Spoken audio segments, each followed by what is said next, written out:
you press go live. Yeah. We are live. Hello, folks. Welcome back to the channel. Thank you very much for joining me once again. You are always most welcome. Well, tonight, very, very special show indeed. We have guest of honor, Jason from Model Kit Stuff. And here he is. Welcome, Jason. Hello. Hello, everyone.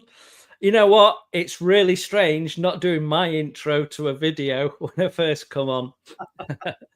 Anyway, Peter, big thank you for having me on. Honored to be your first ever live stream guest. Yes, it's a bit of a culture shock, and obviously I've had a lot of help from you in actually getting it up and running, but it's not a format I normally like, because when I see these type of videos, they often have too much crammed into them and too many people get involved in it. It just doesn't look right. I think if you just have it an occasional specific guest, and we can have specific sort of topics and try and not just have it go off at tangents, I think it's perhaps more interesting then.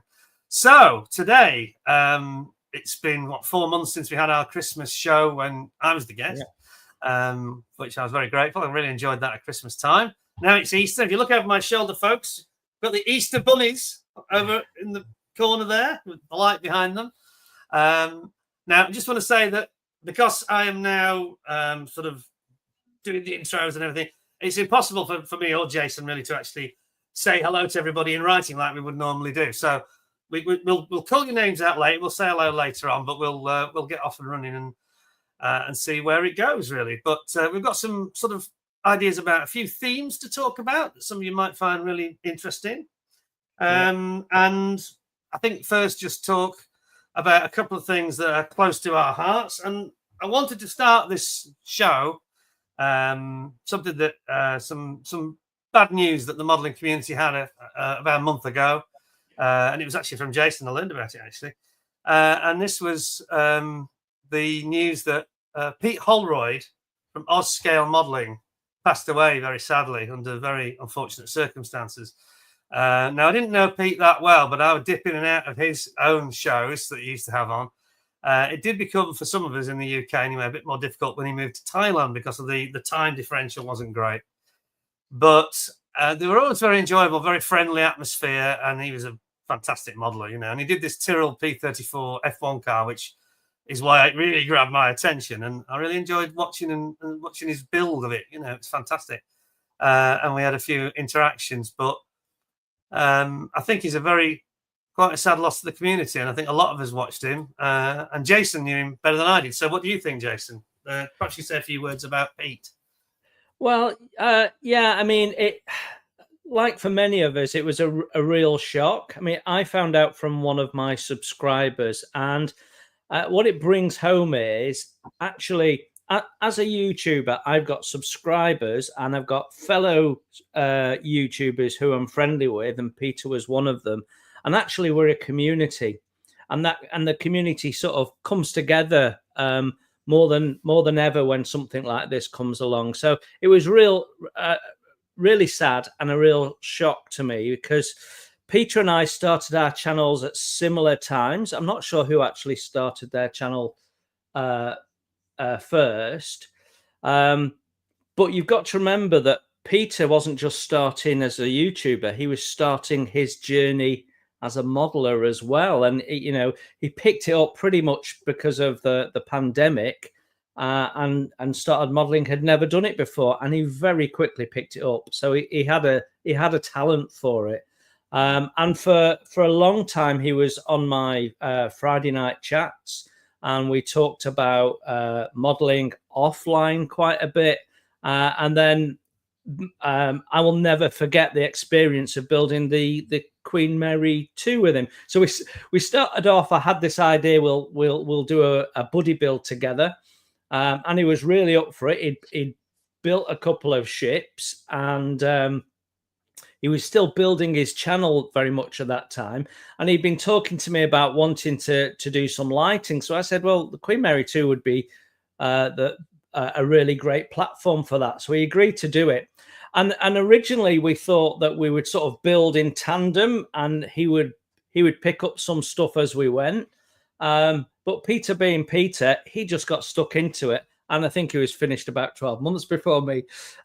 So yeah, he was a lovely, lovely guy, and I had a lot of time for him. And like you say, when he moved to Thailand, it became a little bit more difficult. I didn't speak to him as much, and he wasn't on the live streams, but I did catch him on some of his live streams, and I did catch up with his programs when I could. So yeah, a real loss to the community. Really sad, and yeah, it's just really sad story, I guess. Yeah. So basically, as we understand it, he had an unfortunate motorcycle accident, and then he passed away a week later in the hospital when they were doing some procedures, and he had a heart attack basically, and that was that. So very, very sad indeed. And I used to have him come onto my channel actually, but only when he was before he moved, when he was in Australia. He used to come into the chat, and it was mainly if I was a bit later. So if I got one that came on a bit later for some reason, like 8:30, 9 o'clock, which in my case would be an upload problem probably, but then he used to appear because it obviously suited him better the time of day, you know. And I was very shocked. It was just not expected by any of us, was it? Really, I think it's terrible, terrible thing. Yeah. Anyway, just let's dedicate the show to his memory because he was such a nice guy, and I think that a lot of us miss him. And whenever that music he used, and I forgot the title. You all know the title music he used, and it's kind of burned into my brain. You know, like some music does that to you. And it's if I ever hear that again, I will instantly see his face. You just know you will. You know. Yeah. Anyway, there we go. But yeah, if you're up there, Pete, we're thinking about you and we miss you, mate. And yeah, we need more people in the community like him. It was great fun, you know. Indeed. Anyway, rest in peace. Moving on. Right, so let's talk about, first of all, just recent developments in the modelling sort of industry. What do you think, Jason? What are your favourite kits of the year? A bit early for that, I know. But so far, what's been the standout kits, the new kits that have come out for you? Well, actually, one of my standout kits of 2025 so far hasn't actually been released, although I have seen it. And that's the Airfix vehicle. Oh, I'm going to forget its name now. The Cold War British military vehicle. What is it, Peter? You're going to know it. Star Wars. That's the one. Yeah. So I managed to see that built up at Bolton Model Show in January. So it was built up and painted, and the detail on it is stunning, and I can't wait to get my hands on it. It's one of my pre-orders. So that's a definite standout. I believe all the axles are independent and posable, which is really nice. And it had things like the tie down points on the side of the trailer were all individual parts. It just looked really, really nice. So that's definitely one. Stop. You can't count that. It hasn't arrived yet. Oh, okay. I'm just thinking, I would have said that, but it hasn't arrived yet. Right. Okay. Fair enough. Well, of the kits that I have purchased and can actually talk about that are new releases in the last few months, and I haven't bought many 2025 ones, the Jaguar has to be in there. And also I've got a Viking longboat, which is really, really nice, but that's not plastic, that's wood. So if we talk about the Jaguar, with the exception of a couple of fairly minor sync issues, and the fact that you've got to get a hacksaw out if you want to change the nose, it's a nice kit. It's a nice kit.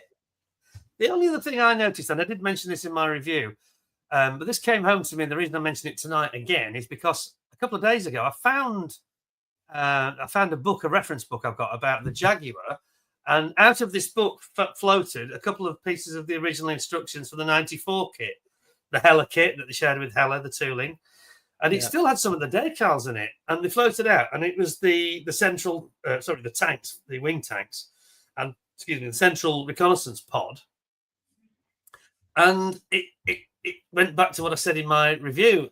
They were exactly the same decals. I'm not saying the quality was quite the same, but the design was very similar in that, and I mentioned this, if you go for the wraparound scheme and you've got a lot of the dark green, you've got to be very careful because they have these like warning red stripes, and they've gone and created the decal all in one piece instead of doing them separately.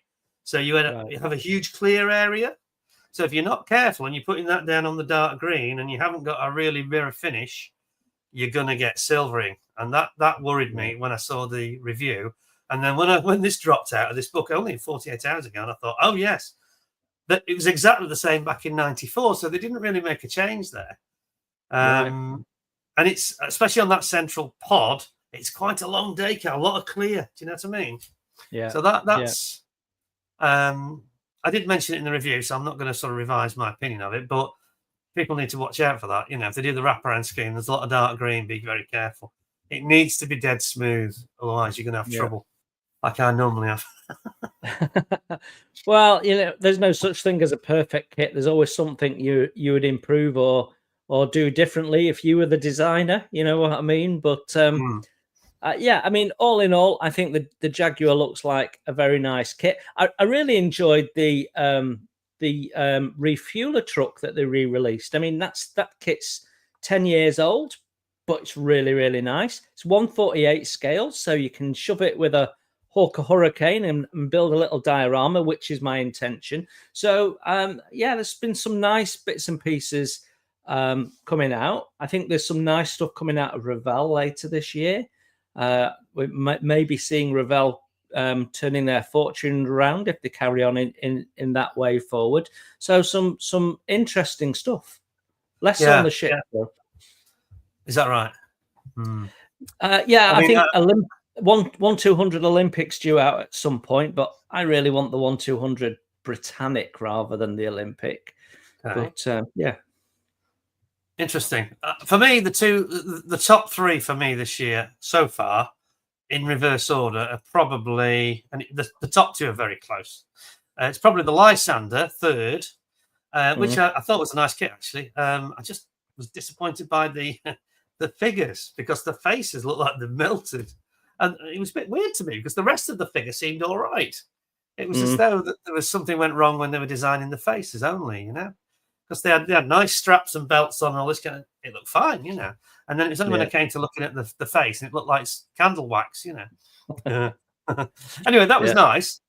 Second is probably the one that's over my shoulder next to the Ukraine flag, which is the Porsche 911 GT3 RS from Tamiya. I mean, technically it was supposed to come out not last year, of course, but that is a beautiful kit. If you like cars, it's really, really nice. And then the Jaguar, probably my favourite so far. And the same, I agree with what you said about the nose. You know, it's a problem for me because I will probably do a Mark 1, a GR1, and want to have the straight pointed nose, so I'll have to cut the nose off. I just wish they'd found a different solution for that. But other than that, very nice, very nice. Yeah, and I think one of our planned topics for later on, I think this feeds nicely into that when we talk about it. I think really the plastic's gone as far as it's gonna get in terms of detail. So it's noticeable from both your reviews, the kit reviews you do, ICM and other brands, and the first impressions reviews that I do. We're always coming to the conclusion that actually this is a really nice kit. There's not much wrong with it. It doesn't matter who it is, because we're constantly punching at that standard, no matter who it is. I mean, like I say, there's never a perfect kit. But... No, you're absolutely right. And I know we chatted about this just before we came on air, and when I did this marks out of 10 review, the number that get less than 9 is getting less and less and less. So you're right, you know, no question. Yeah. Very interesting. Very interesting. Quick point I want to make before I forget, and that is just talking about new kit. What's happened to this border Heinkel 111 that we're supposed to be seeing? Because it hasn't appeared, has it? Does anybody know? No, I have no idea why not. And that was supposed to be really coming through last year, wasn't it? End of last year, they said. Yeah. I mean, I can imagine it's a huge project, that, but it's something I just thought about today, and I thought, where's that gone to? It's just disappeared, you know. You know what? A small little glitch, an error or something like that. You'd be surprised how much time it can take to sort that out, correct it, proof build it again, and then get back into production. So who knows? Who knows? I mean, I'm speculating. I don't know anything. No, but I agree with you. I think the bigger the project, the bigger the problem is. If there's even a small glitch, isn't there? Really, Yeah, absolutely. Just that nobody's talking about it anymore. That's the thing that struck me recently. Yeah, it has dropped off the radar. Everyone's talking about the Qatari, their next release. That's why. Hurricane. Yeah. Oh, you mean the Messerschmitt K4? Well, you've got the Messerschmitt, and then you've got the Mark 1 Hurricane coming along. So a lot of people are excited about that. I'm not necessarily one of them, but I'm going to get one of those. I've been screaming out for a Hurricane. Well, I was talking about why don't Airfix retail the 24th scale. I wonder if they will now. I wonder if it might put them off if it isn't already well advanced. I don't know if they're doing it or not, but it might be a bit of a deterrent. I don't know. Anyway, on that note, shall we just say hello to everybody? I'm very conscious that normally both of us, and I think I'm very well known for furiously writing during the shows and saying hello to everybody. And it's just not possible tonight. So I'm not ignoring you all. I'm trying to look at Jason, make sure I'm looking in the right place, and look at what people are saying. Really difficult. I've never done this before. So I'm a newbie. Yeah. Yeah, it's almost impossible to actually write. And my keyboard, I've got to lean forward to reach my keyboard. So I'm not going to be typing tonight. We can just talk. I can see people coming in and can see people talking. But when we get to the Q&A bits, then I'll pay a little bit more attention. But big warm welcome to everyone, whether you're Peter's subscriber, my subscriber. It's nice to see you. Yeah, thanks for joining. It seems to be plenty of people in there. I'm just having a look if I've got it actually on YouTube, if it's working. And don't see myself in stereo, that's for sure. But yeah, we've got a lot of people joined in there, and a good cross correlation of our subscribers for sure. Very nice. It's actually working tonight. I've actually got YouTube on the other device, and it's not giving a problem with any echo, which is nice. Anyway, cool. Shall we move on? So what we'll do, everybody, if it's okay, is we'll chat about a few themes, and then after about, where are we now? We're sort of 15-20 minutes in. Once we get to sort of after half an hour, maybe we'll start to say, if you got a question, shout it up, and perhaps have questions every sort of half hour. And if you want to ask a question then at 9 o'clock or 9:30, put at the start of your question in capitals so that we spot it, and then we'll start. Whoever's not speaking, they'll have a look across, and we'll try and capture them for you as best we can. But we're not deliberately ignoring anybody, as I say. It's just difficult when we're on the live show to actually respond the way we normally do. So don't think we've suddenly started, ignoring people, because that's not what we're about. Anyway, moving on. So next theme we wanted to talk about was something I brought up a week or so ago. And I chatted to Jason briefly before the show, and he said, yeah, this is one we should explore. We were talking about this issue with some of the manufacturers, and particularly Airfix and ICM and Revell and a number of others that don't put masks in the kits. And also those same manufacturers tend not to put a lot of descriptive data. Well, some of the Chinese ones, most of them don't put any descriptive data either, but with some exceptions like Meng. There's just a few. To us, we are humble punters, aren't we, customers, really? But it seems that some manufacturers do this with ease, and other manufacturers just refusing to do it, really. And we just wanted to talk through that and ask people, going back to what Jason said to me, how much extra would it cost, and would people be prepared to pay for it? What do you think, Jason? Well, yeah, it's an interesting question. And we've got another subject coming up, which I think we'll touch on it, but it's to do with price point, and it's to do with effort. So it's all about cost. This. So if you take Revell, for example, they used to put a bit of history, like Airfix does and Tamiya does, at the start of their instructions. There's a little bit of history about the model you're about to build, and it makes it a nice immersive experience. Revell have stopped doing that, or they did stop doing that. I don't know if they've started again. And the reason they stopped, and this is their words, because this was a letter I saw in response to someone asking why they'd stopped putting history in, was it took up too much time. So if it takes up time, it's a cost. But my concern is if you're not bothered to do the research about what you're making a model of, how good is the actual research about how accurate the model is, and so on and so forth. So model manufacturers, I think, have to find a balance between getting the right price point and getting people to buy it. And that's when I think little things like paint masks make a difference. So for a lot of modelers, hand making a paint mask is a pain, not easy, maybe something beyond their skill level if they're a youngster. So having some paint masks you can peel off and put on, you know, it makes a big difference. And it will cost more, but you get paint masks in so many kits now that you wouldn't notice the difference in price. I don't care what anybody says, you wouldn't necessarily notice the difference in price, and people would just buy it and would appreciate it. It's interesting, yeah, because I think one of the examples I was thinking of was these new guys from Ukraine, as it happens, Litarki. Well, they give you resin, photo etch, and a mask. And then people said, "Oh, that's a bit expensive. It's 40 quid for a 70-second scale kit." Yeah, it will be. Yeah. You get what you pay for, you know. And I think I just saw Cyber Leader Andy or somebody else was just commenting, making the ultimate point about World War II German bombers. They really need it, but I'll tell you what needs it even more: World War II Japanese bombers. Yeah, like a flying greenhouse. I mean, that Sally bomber that ICM did, which is a lovely kit, it's got 130 windows. Yeah. I mean, I just can't imagine even using their template. There's no way that, like you said, it takes a lot of time. Yeah, it takes me a lot of time as well, Mr. Manufacturer. Do you know what I mean? Yeah. And it's too much. And for what it would cost them to a $5 perhaps to add a mask, I wish they would. You know, I mean, I actually said it to ICM's face. They're a bit different being in Ukraine. You can't be, you know, you've got to bear in mind their situation or any of them.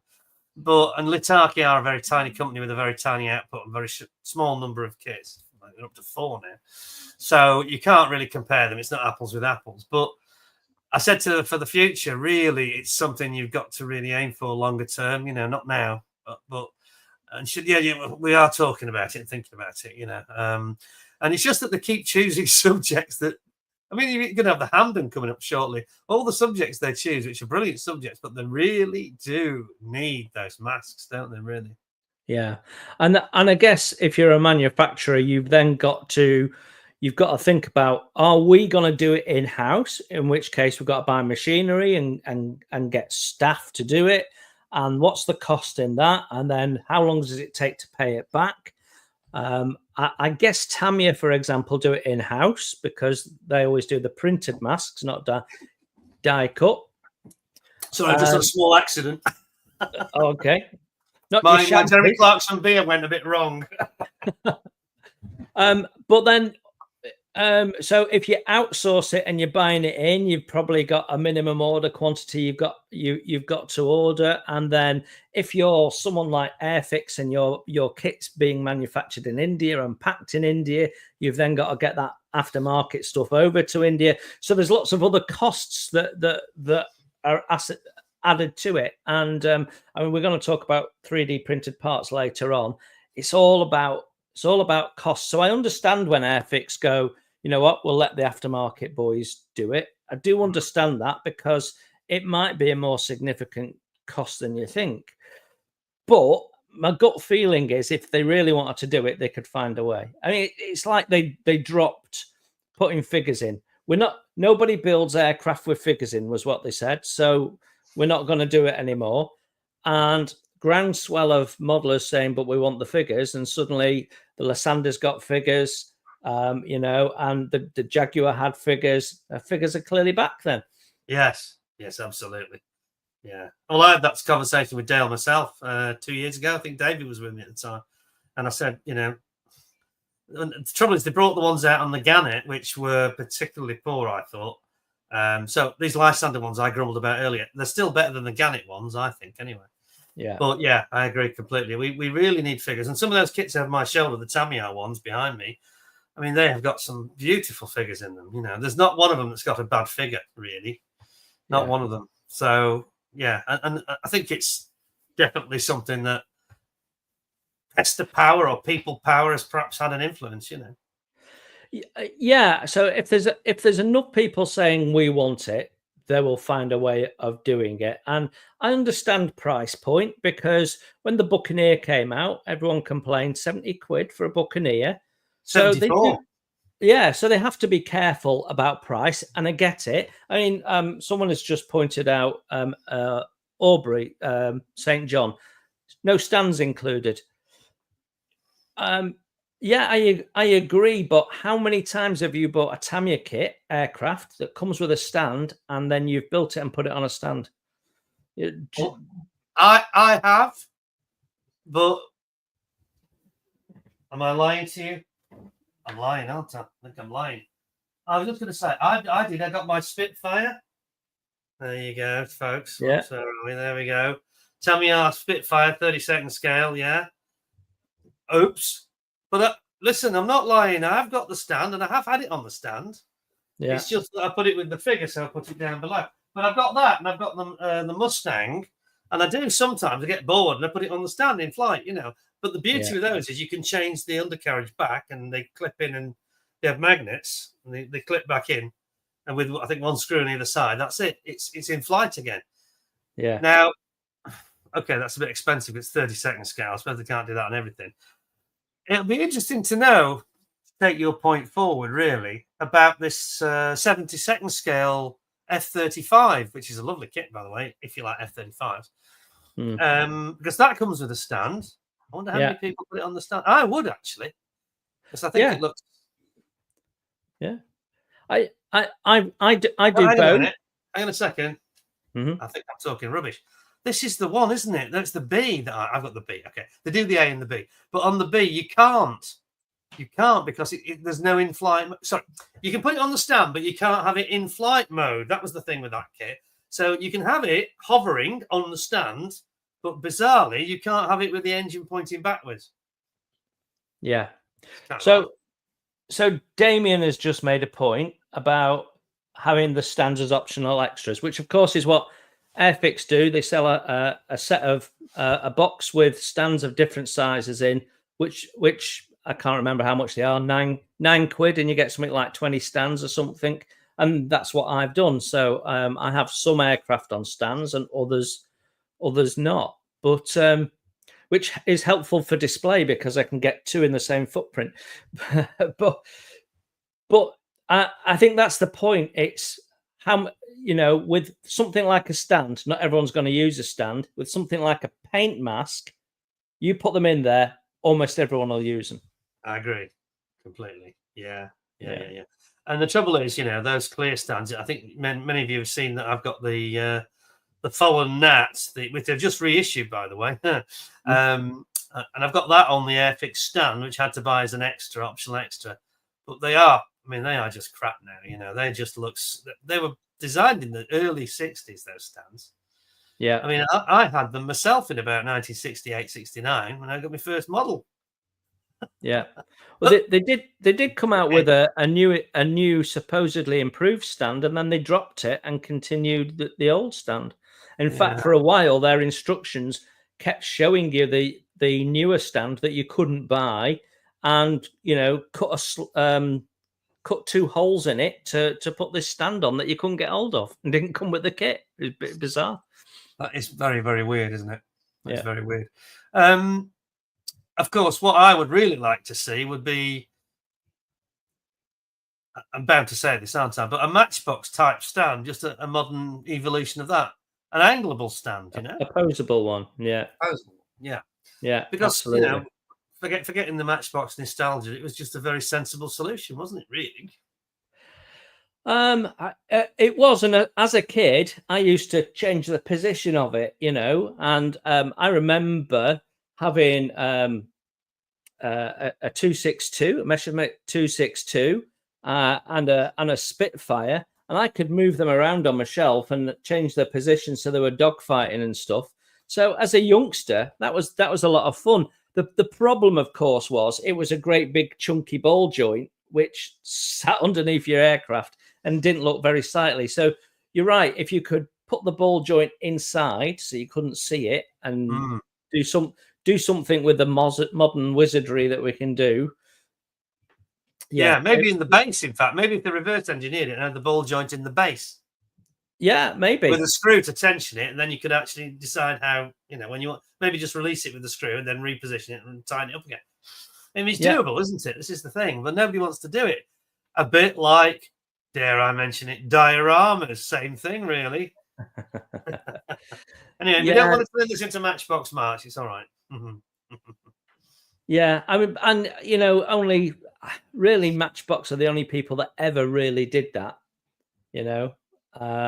I can't think of anyone else who actually gave you dioramas as a standard, as a range, and they always come on a diorama. And in many ways, Matchbox were leading the way at that time. So I don't know why more people didn't take it up, because I've said to you, I remember I built all of those kits now, all of the Matchbox kits that came on a diorama. I've built them all. And what I remember is not the vehicles, it's the bases. That's what I remember. Yeah. I mean, it's amazing when people today build them. Build them! You'll bet for this, every one of you. But anyway, the ones that do build them, they look beautiful. The modern, the top quality modelers. Somebody in the northeast called Neil, who remain nameless apart from that, he won't go to heaven, I can tell you, but he does a beautiful job. Beautiful job. It look fantastic, really. Yeah. Well, that just shows the basic principle was good, doesn't it? Yeah, it does, and it set the scene and gave you some atmosphere, and it helped with when you were young, especially. It helped with getting some perspective on what this was and how it worked.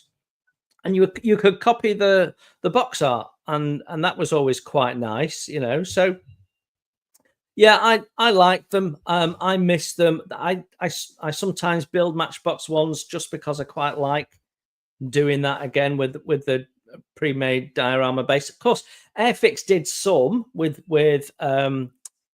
bases.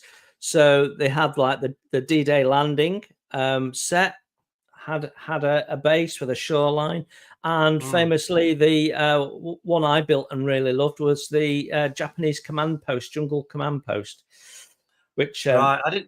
I had the D-Day one, with the gun emplacement, That's right, and the Japanese jungle command post had a bamboo building and some Japanese soldiers with bicycles, and you got a base you could paint up and stick it all on, and some palm trees and bits and pieces, and it was really cool. If only they continued it. I mean, they could start again with something fresh. They'd just do a couple and see how they go, couldn't they? Yeah. They're very resistant to it, but anyway. There we go. There you go. I've got a quick announcement to make. Jim Altergott was on from America. Hi, Jim, in Chicago. He was just saying, Mrs. Oxley, to the cleanup room, please. Mrs. O, clean up in aisle 9, please. We have had a bit of a champagne moment. Well, of course, it was me, isn't it? It's my show. What do you expect? Luckily, it wasn't on camera this time, but I've got a pool of beer here. I could just do some tissues, please. Mrs. O to aisle 9. Yeah, she'll just appear. She won't come in the room. She might just hand me some tissues through the door. But anyway, moving swiftly on. So, aftermarket. Then let's get onto the aftermarket because I know that's something you want to talk about. I've previously, I won't go over this again in simple detail, but I've previously shown the Qatari Spitfire gun bays. Quite a lot of you seem quite interested in that, but I just better warn you, there was Christopher, the guy that manufactures them in Germany. He's actually warned me there's been a quality problem with some of them. He's done kind of a recall, but he's certainly done a warning. Be careful how you cut them off, because some modelers have found that the actual engine block was kind of collapsing. So, bit of a problem. That was very briefly. That was the gun bay with all the corresponding guns themselves. I mean, it looks horrendously complicated. It's actually not that complicated. It's just the internal framework. Reliably promised that it'll go together well, but you've got some other examples, I believe. Yeah, I think when you talk about aftermarket now, It's really interesting because there's a lot of modelers that I talk to who seem to have formed an opinion that the hobby is on the cusp of a revolution, and that we're going to see less and less injected plastic kits and more 3D printed kits, which I personally think is nonsense, and I'm going to explain why in a sec. I'll give you an example. But I think you have to look back to when photo etch was taking off. You got two camps with photo etch. So you had people like Edward who are making an update set to go with the plastic model that you'd bought. And then you got some people that started to put photo etch in their kit as well. So, I mean, Aber were leading the way with photo etch, and for me, are still the best manufacturer of photo etch. They just didn't market themselves and develop the business as well as Edward. But I don't think photo etch is going to die because of 3D printing. I think it does different things. But let me give you an example. So I have recently purchased this Tamiya Matilda, 135 scale. And it's just plastic parts, 35 quid. And it'll build up into a beautiful model. And I could go and buy aftermarket if I wanted, but it doesn't really need it. I've also bought this. This is a Mark 1 Matilda, again in 135 scale. And this is a fully 3D printed kit. And this is £110.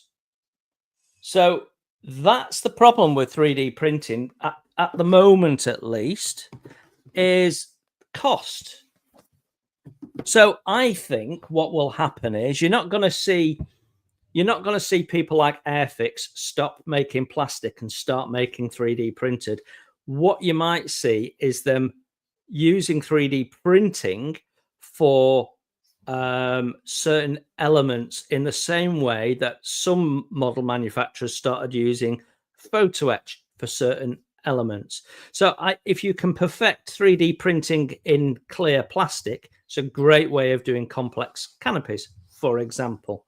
3D printing lends itself well to cockpit interiors and truck dashboards and things like that. But you're never going to 3D print a wing. Why would you? It's so much cheaper to make it in polystyrene. So I don't see that you're going to see 3D printing taking over in the way they think. And I don't think that they're going to sell files for you to all 3D print at home, because that's going to kill off their business. So they've got a revenue stream making plastic polystyrene models. What they want to do is add to that revenue stream, or have a revenue stream where they're making parts that you can buy separately to add to the kit. They're never going to knock one off for the other. So I don't think 3D printing is going to take over, but I do think it's here to stay as an addition. I've got something I want to show you, and I also need to get some tissues. Just keep talking. I'll go and grab this item. Okay. I'm quite good at keeping talking. Yeah. Keep talking. I guess we're great if I didn't splat it all over the screen like I normally do. I guess we're at the point where we probably want to be asking some questions in a moment. So have a think about your questions. When this is all finished, I'm going to read back what people have said. So be interesting to see other people's view of what they think is going to happen with 3D printing and aftermarket. I've just shared my view, but I think 3D printing is definitely here to stay, and it was interesting to see Airfix give people a file to print this UFO. Are they testing the water with maybe you can get aftermarket from them that you could print yourself? Don't know. It'd be interesting to see. That'll be quite a good thing for them, actually. That's the way to do it, is to play yourself in gently, isn't it, really? Yeah. And I just like photo etch lent itself to things like model ship railings and truck grills and seat belts and that sort of stuff. 3D printing lends itself to certain elements of a model, but not all of it by any means. Are you sure, Jason? Yeah, I mean, I've got that kit, and it's a beautiful kit, but they couldn't do the clear parts like you said. Yeah, that had to be injection molded. Yeah. Yeah, but Did you see the review of it? Sorry, in Airfix Model World, where he did a build of it. Sorry, yeah, beg your pardon. There was one in Airfix Model World, but also Plasmo built it, didn't he? Did you see right. that? Yeah, I have seen that. Yeah, he had nightmares with it. He had problems getting the paint to stick. But I think he was not maybe. I don't know if he primed it or not, but he certainly didn't make the best choice. He went for Tamiya acrylics, which I don't think are going to bond to that very well. But also, he complained about the bits flying everywhere, and he kept losing parts all the time. He spent 2 hours looking for one part. You've got to remember that 3D printing is still. I mean, it's not quite in its infancy, because I work for an R&D part of my global business, and I buy 3D printers for the R&D department. And what you've seen is big steps forward in things like printing speed and resolution and that sort of stuff. So it's not in its infancy, but it is sort of in its infancy for modeling, and we've yet to see how it comes together. Sometimes 3D printed parts are quite brittle, but the biggest concern I have is the concern that I still have about photo etch upgrade parts. Just because someone's made aftermarket doesn't mean that it's a better part, doesn't mean they've done better research. So I mean, I can buy a photo etch set from Pontos for a ship, and I can buy a photo etch set from Edward for the same ship, and they'll both have different details in different places. So which one's right? Who did their research, who didn't, or did neither of them? So you still have to be careful. And you can fall down the rabbit hole of assuming that you need to have aftermarket when, if you buy an Airfix kit, it's pretty well researched. The details are right, that the only limitations are really molding and sometimes quality control. So, it's buyer beware with aftermarket, I think. I agree with you 100% there, because I've got that experience going on right now with the Mosquito. There's the box just over my shoulder. Yeah. But especially on these many. Sorry, I've just realised I've got more beer here spilled. It seemed to travel further than I thought. It's just not safe to have any sort of beverage, am I? Really, that's a fact. It's gone everywhere.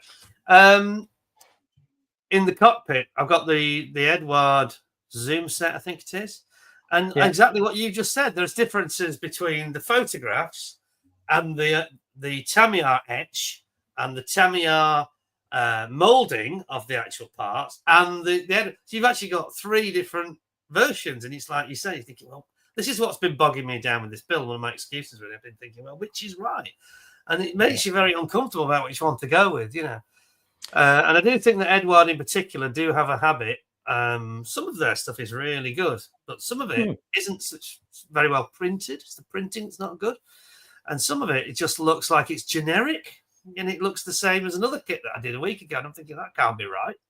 They wouldn't be that similar, Yeah, I mean, yeah, you pay your money, you take your choice, and some aftermarket stuff like resin wheels, generally, it's always a good upgrade, isn't it?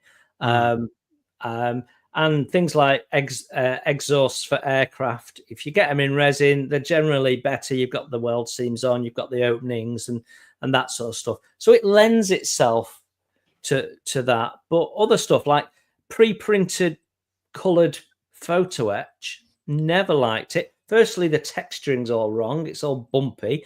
Secondly, the colours are all wrong. And then you've got to colour match to it so that your model doesn't look odd. It's creating work, and you're paying for that extra work. Yeah. So I've never liked it. So you do have to be careful. I buy a lot less aftermarket than I ever used to.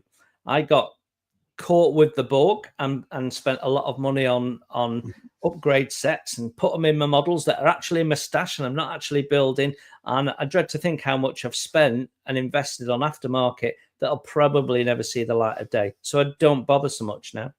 Yeah. Well, this Mosquito has been that very learning for me. It's almost been like, do you finally get the message now that it's not always a good thing you're just creating more problems. Yeah. Yeah. People have built that mosquito in a few weeks, and it's taken me 14 months so far, and it's mainly because I can't decide which bits to put where. You know. Well, I got it when it came out, and I started building it when I got the Edward upgrade sets for it with the resin, and I couldn't get the Edward resin ammunition feeds to fit in the nose. I could get them to fit, but I couldn't get the cover of the nose on afterwards. So it's been a shelf queen ever since. So you're not alone with a stalled or slow build of the Mosquito due to aftermarket. That's interesting because I've got the same, but it's not the Edward one. I've got the Barracuda feed shoots, you know. Yeah. So I think I might just leave them off because when I actually got them out, now I'm getting into the build, and I thought I can't see much difference really. Why did I do this? You know, I've just spent another 22 quid or whatever it was. You know. Yeah. Anyway, I think I'll just leave it out. Anyway, interesting. Yeah, so you're going to show us some interesting resin. We're going to talk about resin kits, weren't we? In resin. Was there something else you're going to show us there on the aftermarket or not? Well, we talked about 3D printing, which is what I wanted to show you. That you know, it's just too expensive for mainstream models to do totally 3D printed parts, I think. But I do think 3D printed parts is probably going to knock resin off the shelf, but I don't think you're going to see the end of photo etch because it still lends itself to the fragile parts that 3D printed and resin can't do. So I envisage in the future multimedia kits changing what the media is in there, but you're still always going to have that basic plastic for most mainstream large production manufacturers such as Revell, Airfix.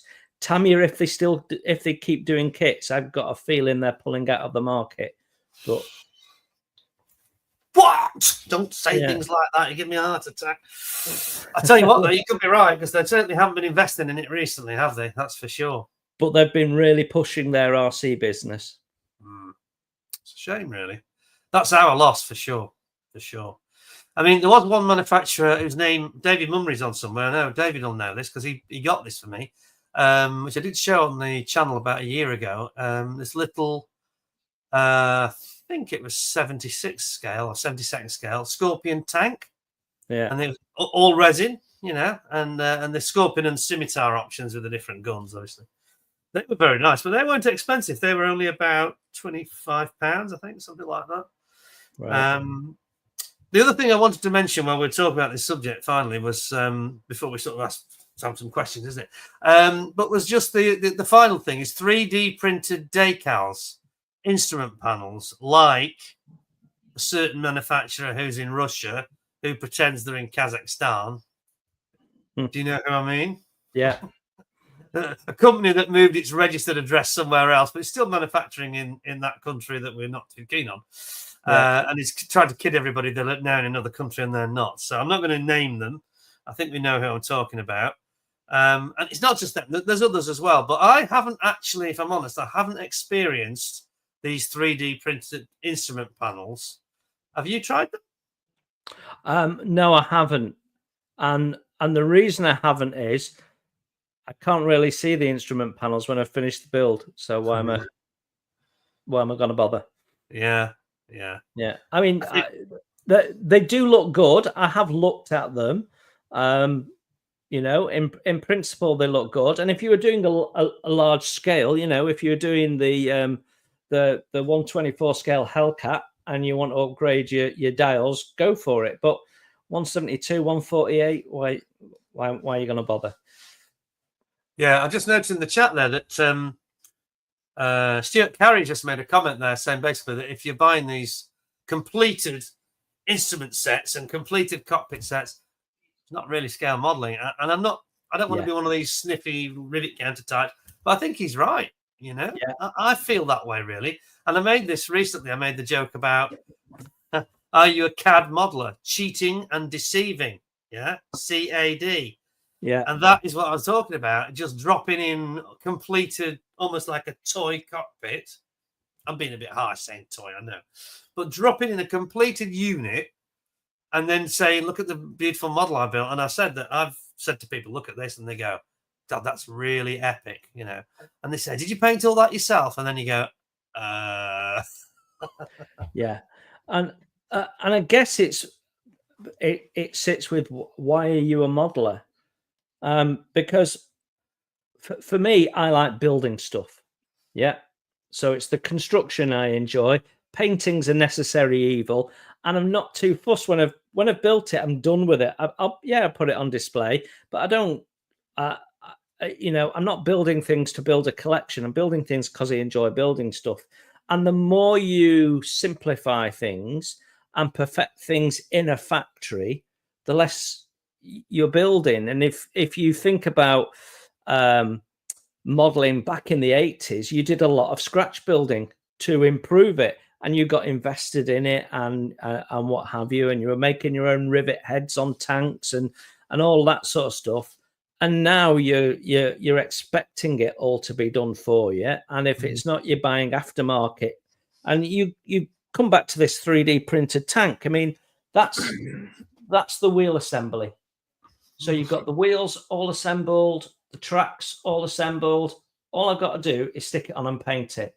So, that's, what would that be? 1, 2, 3, 4, 5, 6, 7, 8, 9, 10, 11, 12. That would be 15 parts normally, plus all the individual track links, and it's one part. So is that still modeling, or is it, is it something different? I don't know. It reminds me of the old Airfix polyurethane pre-made tanks. Do you remember in the 70s and early 80s? Yeah. You used to be able to buy, they came in a yellow and white box, and the whole thing was formed, for you. I think sometimes you just had to put the turret on. That was about it, really. Yeah. And for me, that's not model building. And I think, when you've got just a handful of sub-assemblies, I mean, if your thing is painting and you want to get through the build construction as quickly as possible, I get it. But for me, my pleasure is in building it and getting it to look like what I'm trying to build. Yeah. I think it's a really fine line, because Phil Flory has talked about this in the past, and sometimes it makes me uncomfortable, because I can see where he's coming from. He often says, and I was chatting about this to David Mummery a few days ago, he'll sometimes say, well, and you can't expect it to drop together like a Tamiya and just fall together. That's not being a real modeler. You've got to sand it, and you've got to restrive it and re-rivet it, and he'll do everything, and he'll do it really well, make no mistake. And then he drops in one of these pre-made cockpits, and I find that a bit ironic sometimes. It's not a criticism of him, but it's like, well, yeah, but you're saying that we need to work hard to make it, to show that we're proper modelers and put the effort in, but you don't want to paint the dials in the cockpit. For me, those are two opposing situations, really. It's a complete diametrically opposed sort of philosophy, And again, I go back to, why are you building the model? If you want to have a super accurate model of a certain aeroplane because you're a fanatic about those aeroplanes, I perhaps get why you do that. But if you want to enjoy building a model and get out of it not just the enjoyment of building it, but you achieving something, that you don't get the same sense of achievement by taking someone's sub-assembly and dropping it in. It's why I quite enjoy the wooden model ships that I make, because you're basically taking a bundle of sticks and turning it into a ship. Whereas increasingly, we're getting more and more solutions to take away the fun of building your model. Yeah.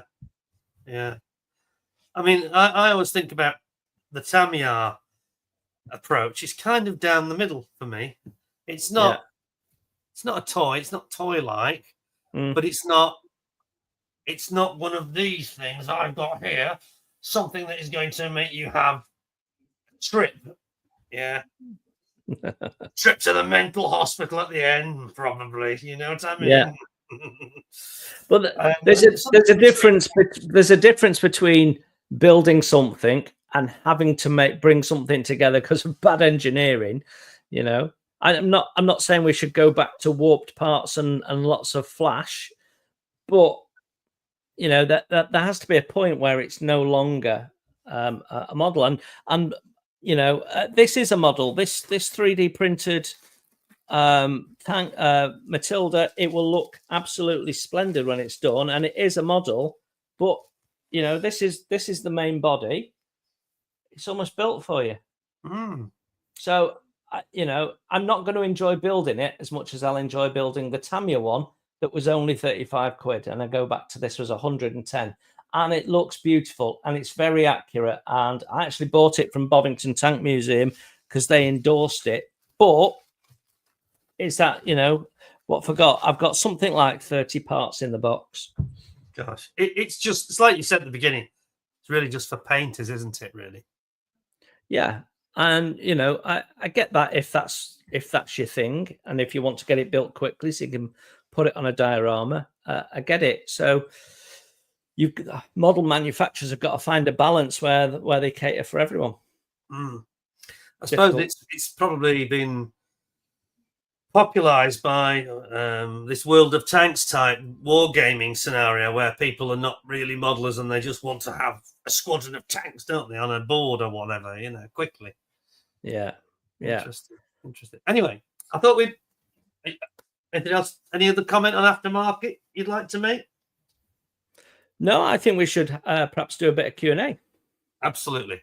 So, open the floor then. Any of the subjects we've covered so far, any questions you've got at all, fire them at either of us, don't mind. Just put question at the beginning of your question and let's hear your thoughts. And bear in mind, we've not been able to follow the chat as we're talking away here. I've only picked up on 2 or 3 comments, and Mrs. O wasn't following the chat either because I had to go and get my own tissues. So, you know, I'm not the only one. So what do people think? Do people? I suppose it depends what you want out of the hobby, doesn't it, to a degree? Here we go. Charles has got a question. Does the Trumpeter Stuka allow you to remove the cowling display to the engine? I don't know.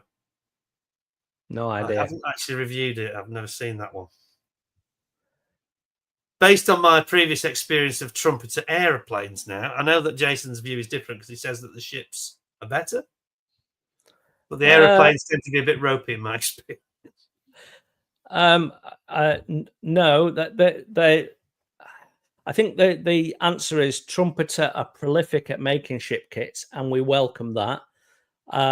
We would welcome it more if they studied them a bit more carefully. Sometimes they can get it really right, and sometimes, more often than not, they get it quite wrong, especially hulls. Some of their hull shapes are just, it's like they closed their eyes and drew it quickly.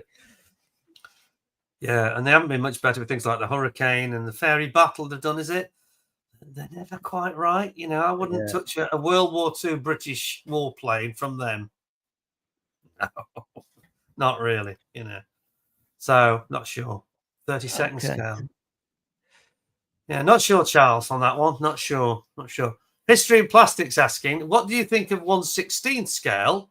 I built my first one recently and I love it, Panzer III. Well, I've got the 1/16 scale Andy's Hobby Headquarters stroke TACOM Tiger 1, which I think is brilliant as a kit. And I'm actually reviewing another kit in 16 scale on Bank Holiday Monday. So 48 hours away.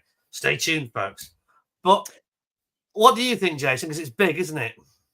Well, I've got, I can talk about 3 1/16 kits that I've got. One that I've built. So I've got the TACOM 1/16 Panzer 1, which in 1/16 isn't that big. It's only a small tank.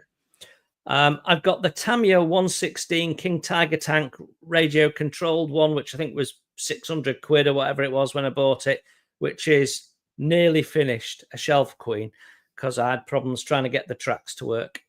And I've got and built the 1/16 Tamiya Kubelwagen, the desert one. And what I'd say is it's not quite as good as it should be. And it's certainly hugely a lot harder to paint. Because when the bigger scale you get, the more difficult it is to paint it and especially to weather it. The smaller you go, the easier it is to get eye-catching weathering effects. So it's a different challenge, and it's a more difficult build. But what you suddenly get is large areas of model with not much on it and no detail, and it becomes more noticeable. So things like exhaust, you've got to really think about how you're going to weather that, how you're going to texture the rusty bits and that sort of stuff. So it's more of a challenge. Yeah, it's like it becomes toy-like if you're not careful, doesn't it? You've got to try and scale up the weathering, and that's easier said than done, actually. If you did it in showroom condition, it will look quite toy-like, almost like an Action Man vehicle if you're not careful. Yeah, that one would. That one would. Yeah, for sure. So, and they take up a load of space, and that's perhaps more of an issue for most people. You know, where you're going to display it, where you're going to put it.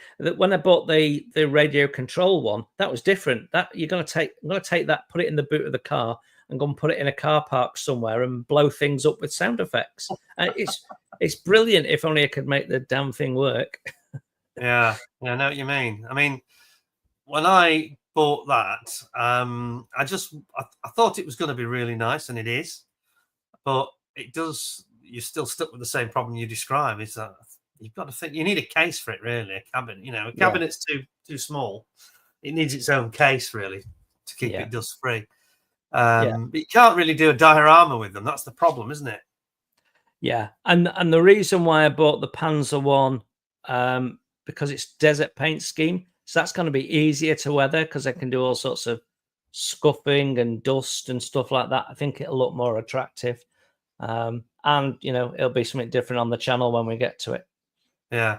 By the way, I just wanted to say, I forgot to mention this when we were talking about aftermarket cockpits and things. Just going back a step a second, I forgot to make this point. When you did you built a wingnut wings gun. What was he thinking of? That was completely irresponsible. I was not very happy about this until I saw him doing it. Yeah, and going back to things like the wood effects that you did, and the internal detail, because it's a slightly bygone era and everything. But I thought you did it perfectly, and you wouldn't have enjoyed that and had the satisfaction of building that if you just dropped in one of these 3D printed interiors, would you?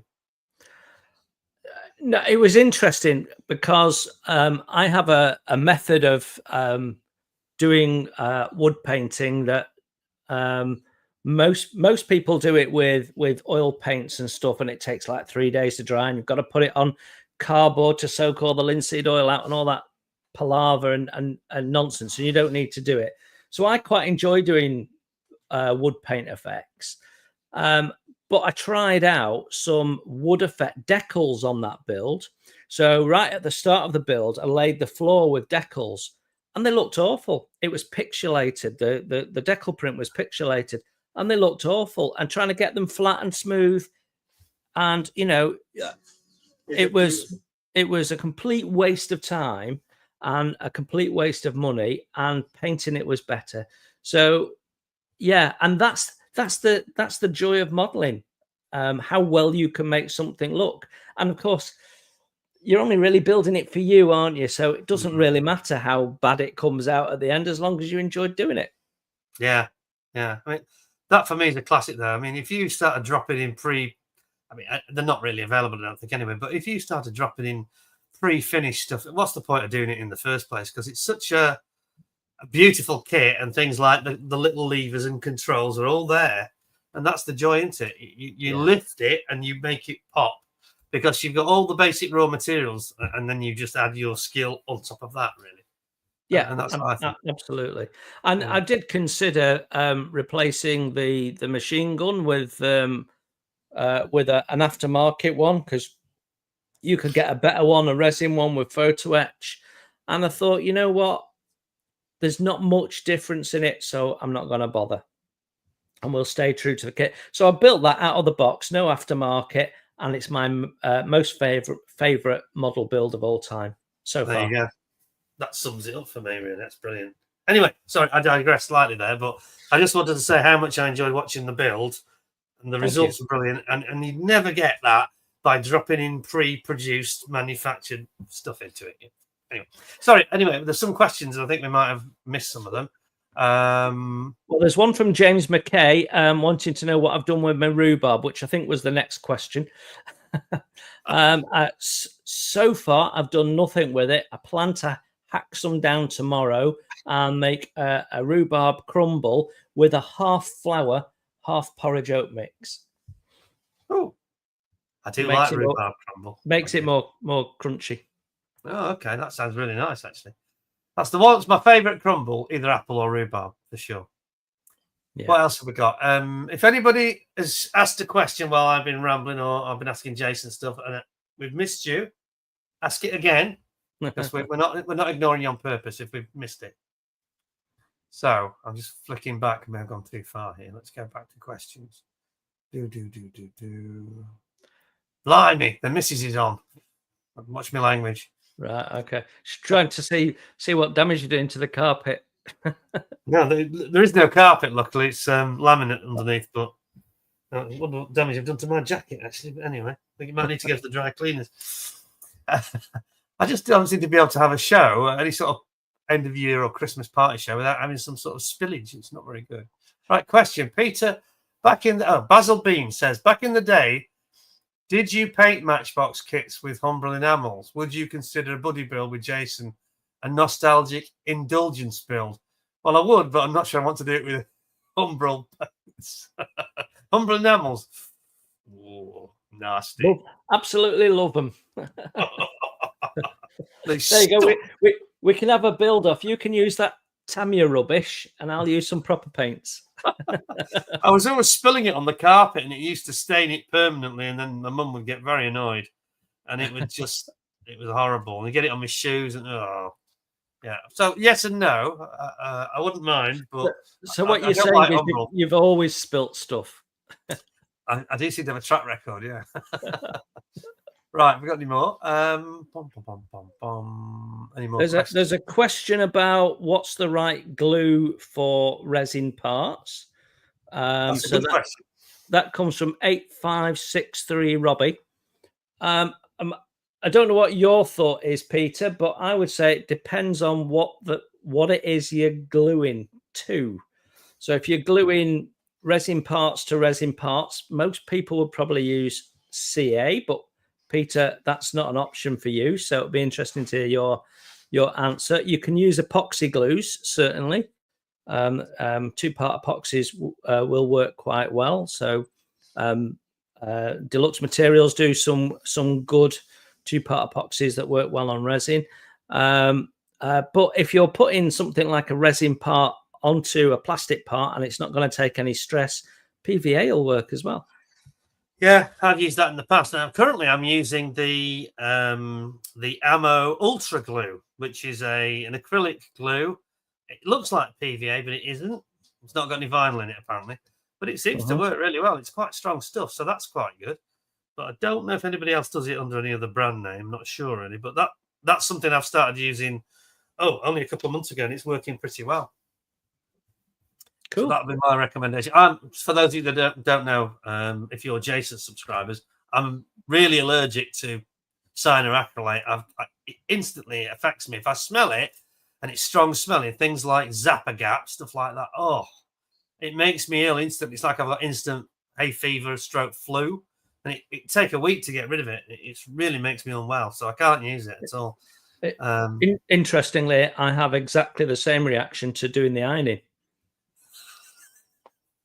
No, I can never do that. There's another question from AWix18. Are Airfix kits overpriced, Peter? Okay, that's an interesting one. If you'd asked me that question a year ago, I'd have said yes. I think they're very overpriced. Not all of them, but examples to sort of be fair to them, So they brought. They reintroduced the 24 scale Hawker Harrier GR1, £95, a terrible kit, pretty poor even when it came out, I thought. And at that price, just ridiculous, And I actually said on my channel, when I talked about, let's talk about Airfix, I said that kit should be about £50, not more than 55. And sure enough, at Telford, they were selling them for £50 at Jadlam, I noticed, which for me was the natural price for it. Reasonable at that price, you know. But then there was the Buccaneer at 74 we talked about, which again seemed just too much money. Brand new tool 24 scale Spitfires at 95. Yeah, that's more reasonable, I think. And now, and this is why I say last year versus this year, and I made a comment about this a couple of times. I think they've heard that a lot of us feel that way, you know. And I think the Buccaneer was too much money. I mean, it's made in India. Sorry, I should just explain. So the Spitfire was actually tooled at Plastech in New Haven, UK company, and that's going to cost more money. So £95 for that does seem to me to be reasonable. But the Buccaneer was tooled over in the actual injection molding was done over in India, and at £74, that instantly sounded way too much money to me. £60, 65, yeah, but more than that, too much. And the Jaguar, which is over here on my shoulder here, obviously that's coming out now, just shy of £60 or thereabouts. I think I paid 55 from Airfix direct on a pre-order. That feels about. Some people feel it's a bit pricey when there's no masking included, but it's more like where it should be, I think. So I think they've got better this year. I suppose the question would be, and I wonder what you think about this, Jason. It's one of the topics I was going to talk about pricing, kit pricing and tariffs was going to be the next thing I was going to mention. What do you think is going to happen? Do you think kits are going to go shooting up? Because there is some signs they are doing. Well, just before we get to tariffs, I'd just like to make one last comment on the Airfix kit prices. What's interesting is the prices seem to have come down. I mean, there was a point back end of last year when they put a price increase up across the range.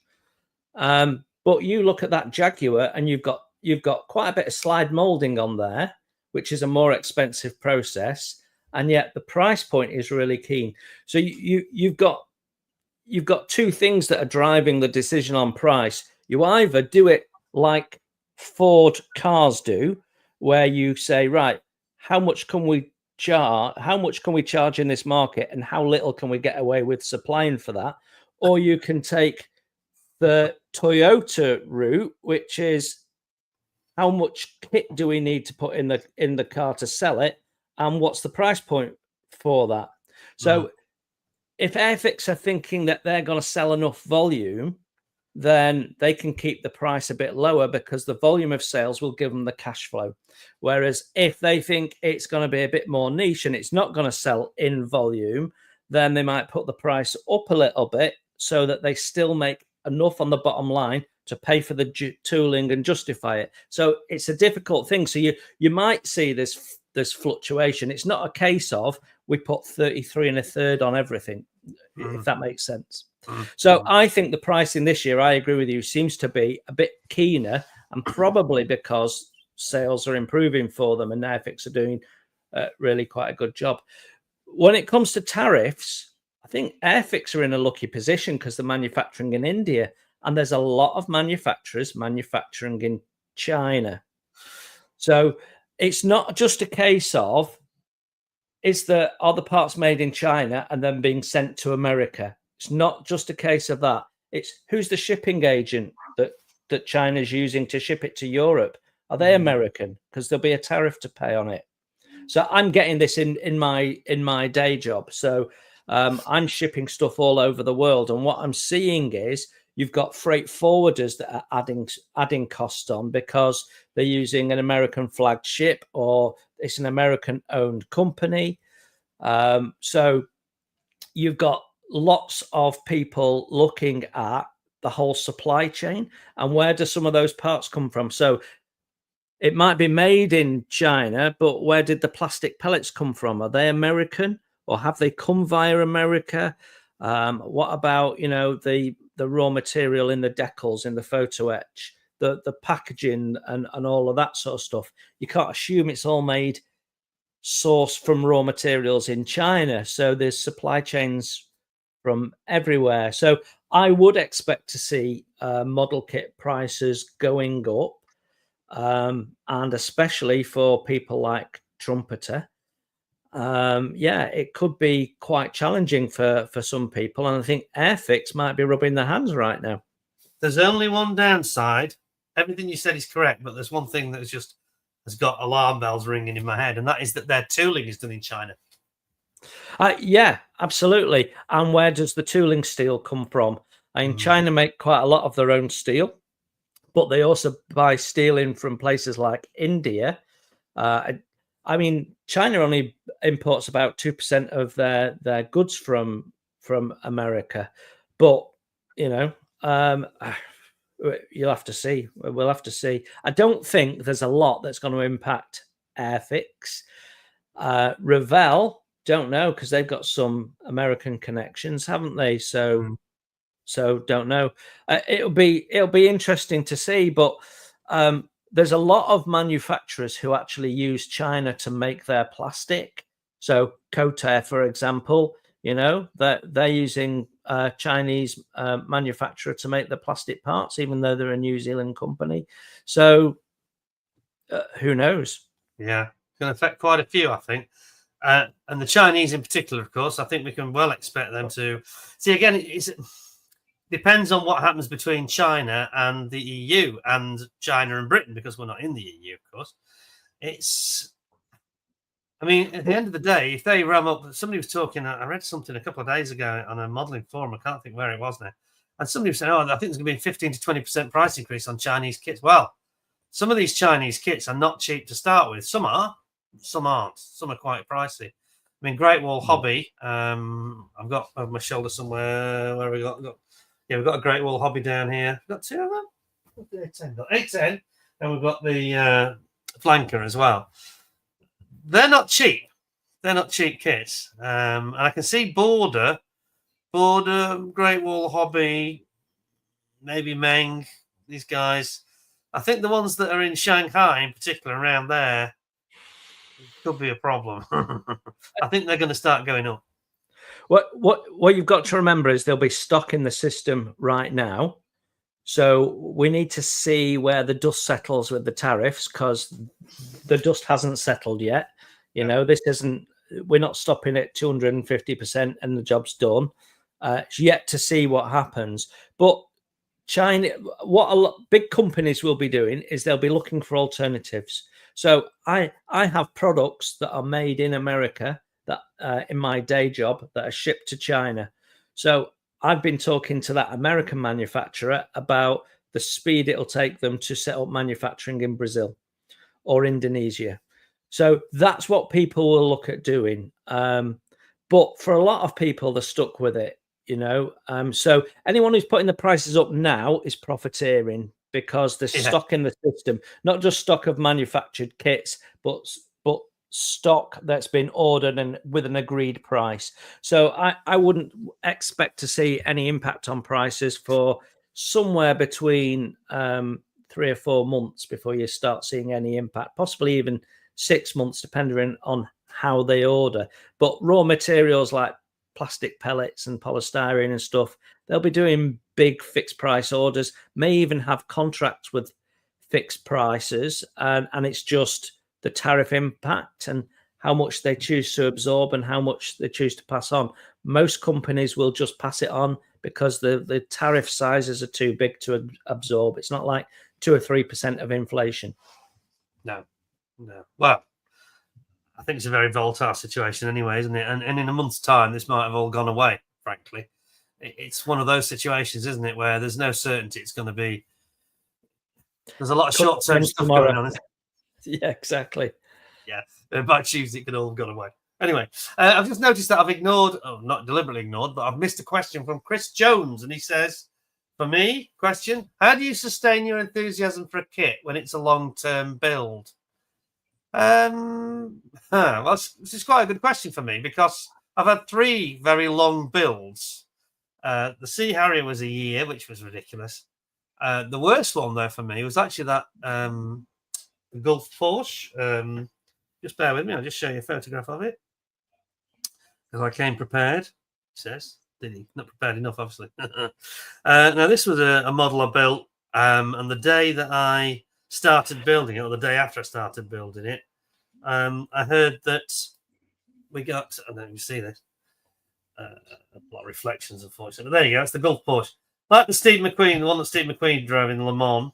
This is the Mhm. Tajimi 20th scale, 24th scale. Can't remember. 24th scale, I think. Not a brilliant kit, and I had a lot of issues with it, warpage and all sorts of problems. Instructions were all in Japanese as well, so this is one of these Mojo sapping kits, a bit like the Kinetic Sea Harrier, but not quite as bad.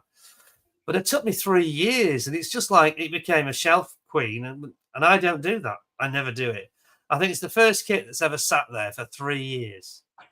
But in the end, I completed it. It's completed. And I just sort of got the mojo back with that by just watching the Steve McQueen film and things like that, and then watched a couple of documentaries. And I wanted the kit. If I really want the kit, I think I've never yet failed to complete one, with the exception of the Matchbox Hunter. God forgive me. What was I thinking of? Please forgive me. But that was all warped to hell. I think whoever originally bought this kit had it on a radiator or something, and I didn't realize until I started building it, it was beyond help. And it's the only one I've actually ever binned in recent years, so it went in the bin. So to answer this question, like the mosquito thing it's like a bit of a dam busters analogy here. Once you break the dam, the water will flow, And if I can just get through this cockpit, the bits of the cockpit that are the Edward bits I moaned about at the beginning, and the belts, the seat belts. Once I'm through that and I'm back into Tamiya land, it'll be no problem.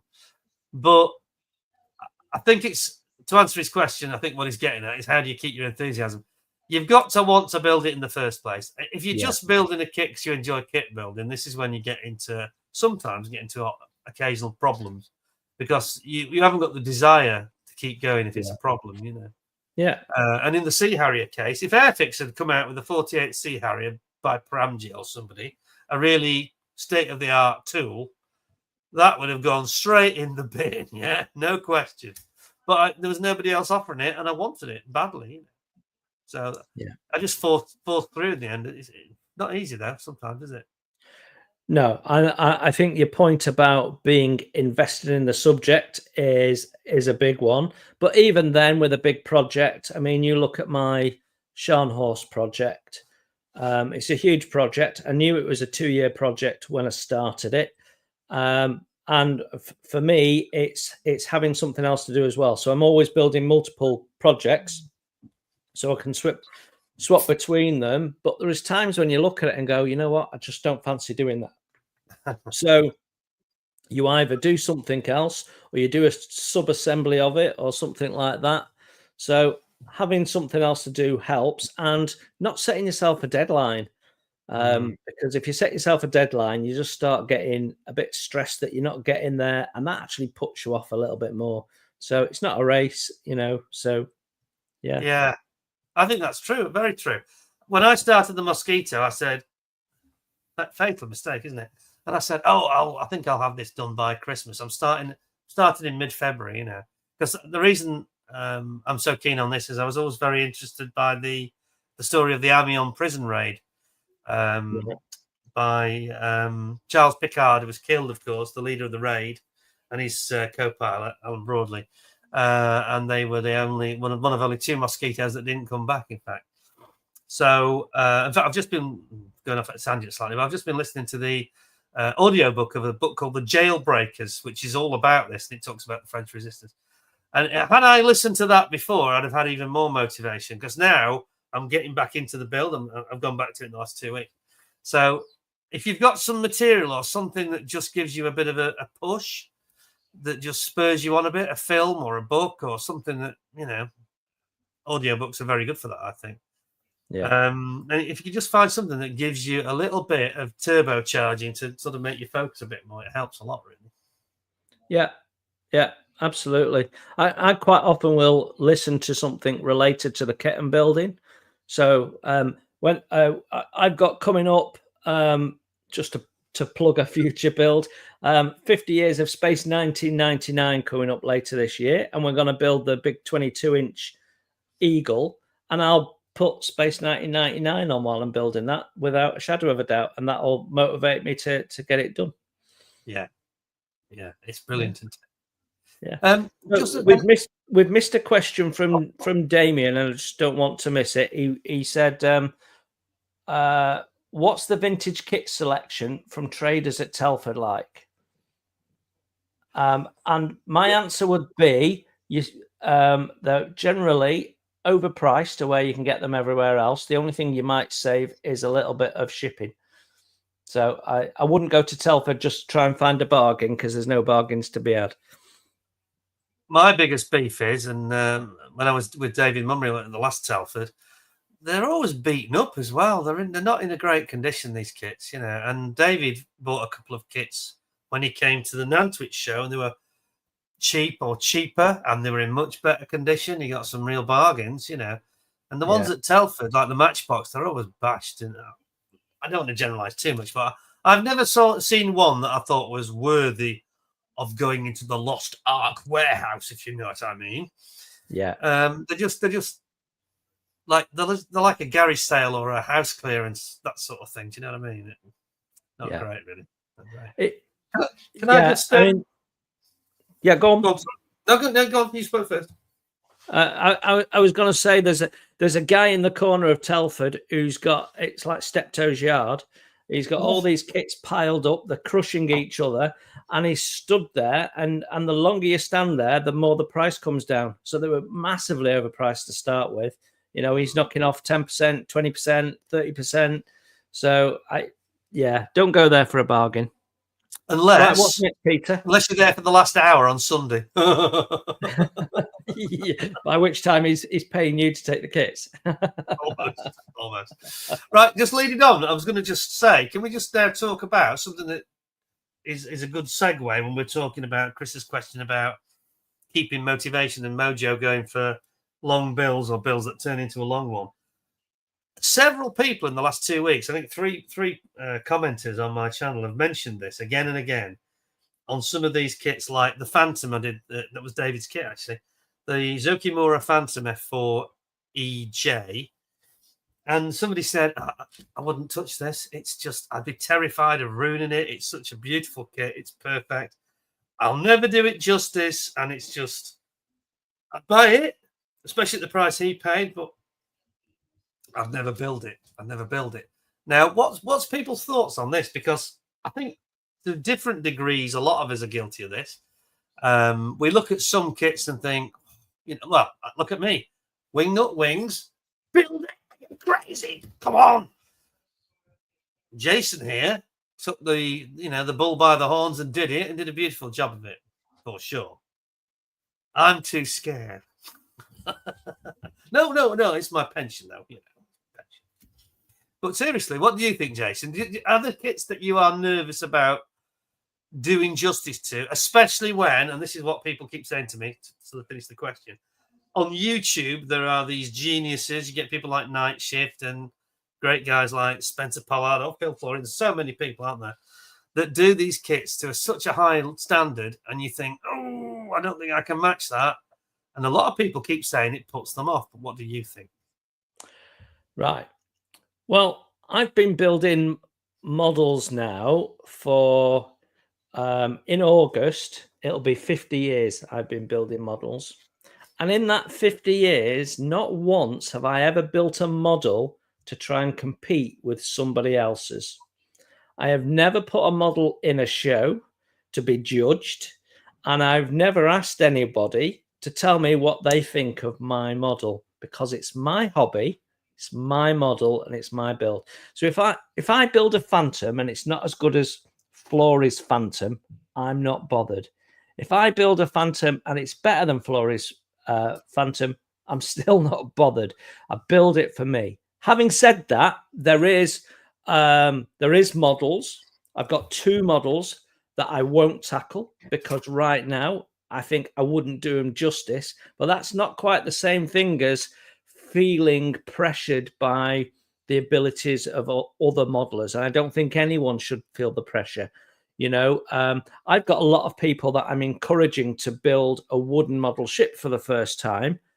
I'm not asking anybody to build it to my standard. Just build it and have fun with it and enjoy it and find a new skill. So So I'm not fussed. You know, I'm not the best modeler in the world, and I'm not bothered that I'm the best modeler in the world. I'm not trying to be the best modeler in the world. I'm just enjoying my hobby, and everyone else should do the same. There is some kits that I want to do justice to, and therefore I'm waiting until the time is right, and that'll be when I'm retired, hopefully, and I've got the time to do it. So I've got the 1200 HMS hood, which I've got family history with, and so I want to do a really nice job and take my time on it. So I won't start it now. And then I've got the HMS Indefatigable, which is a wooden kit, about £1,300 worth of kit. And I don't want to start to do that until the kids have moved out and I've got somewhere to display it when I'm done. So and you forgot the Matchbox Flower Class Corvette. Yeah, I will be building that though at some point. I get people asking me about it fairly regularly, actually. Are you getting around to the Corvette soon? And the answer is no, but I am going to do a first impressions of it soon. Okay. Hot on the tail of yours, Peter, which was excellent, by the way. Thank you. Just reminded me that somebody asked me a question to ask you, and I've just remembered. Now, what was the question this morning? I think it was. And he said, ask Jason. So I'm just going to find out who it was to give him full credit. The question he asked me was, ask Jason, what was his favourite ever Matchbox kit? God, that's such a difficult question. Same here.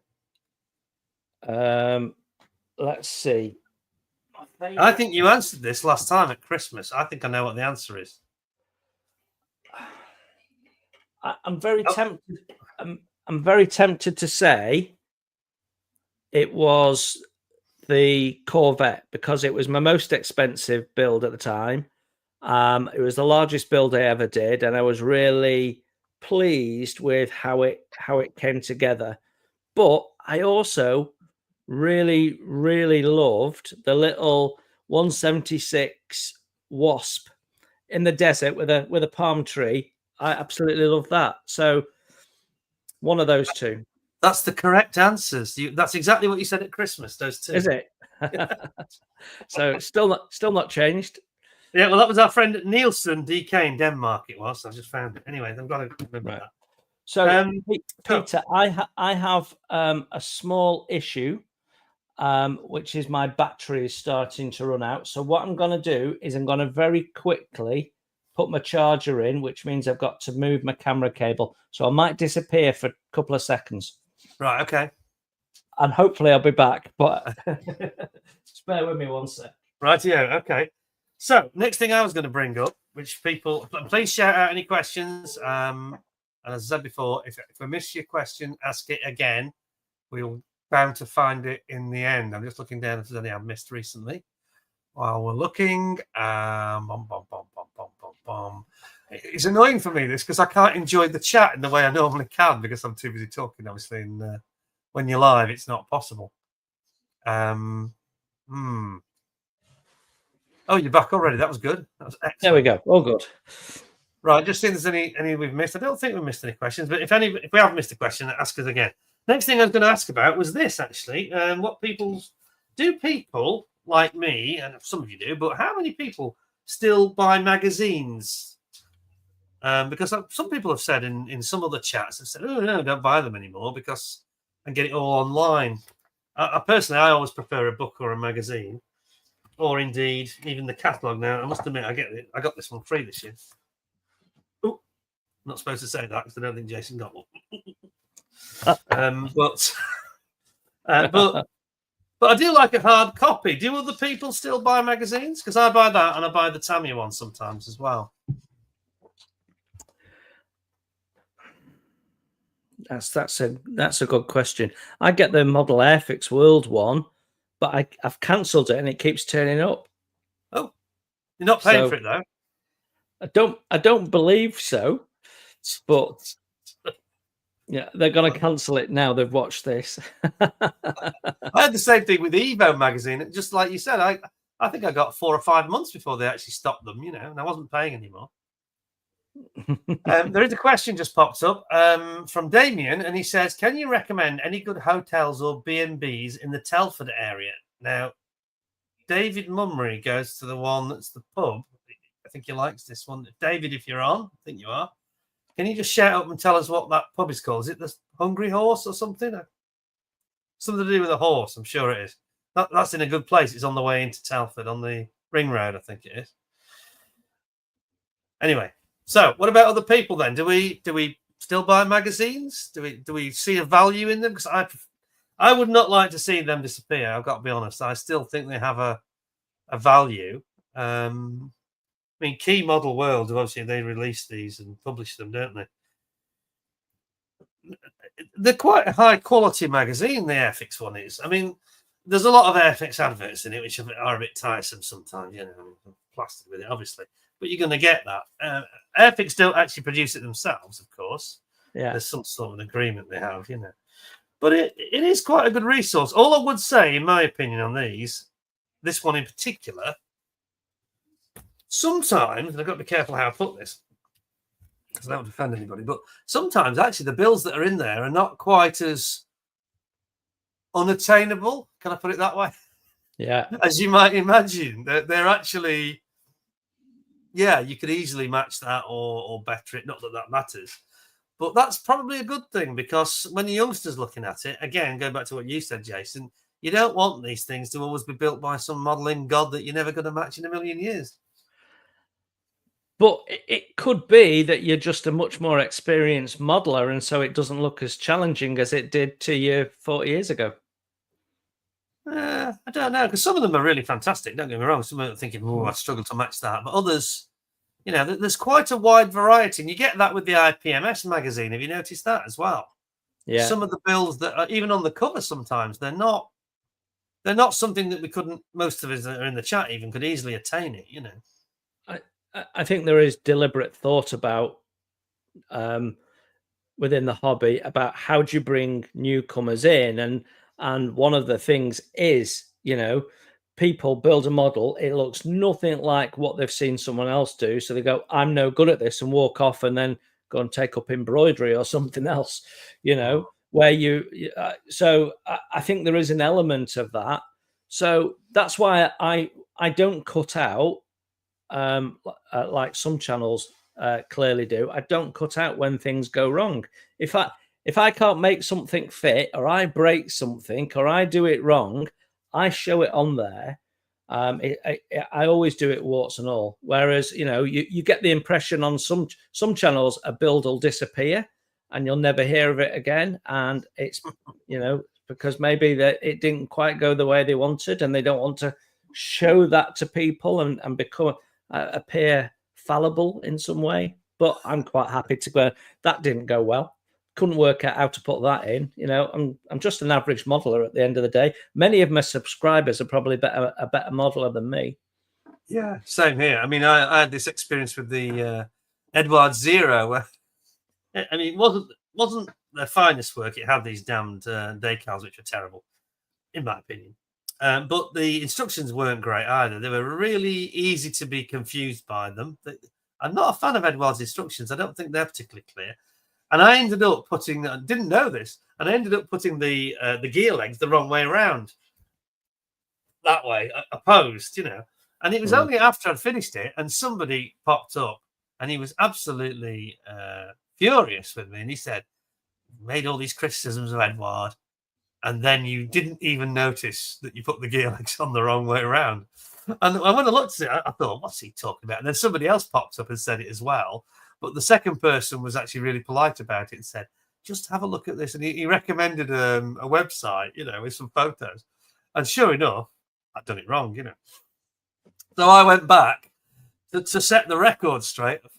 Putting those legs right was awful. I had to break them off because I'd super glued them. And I had to, which I don't normally do, as you know.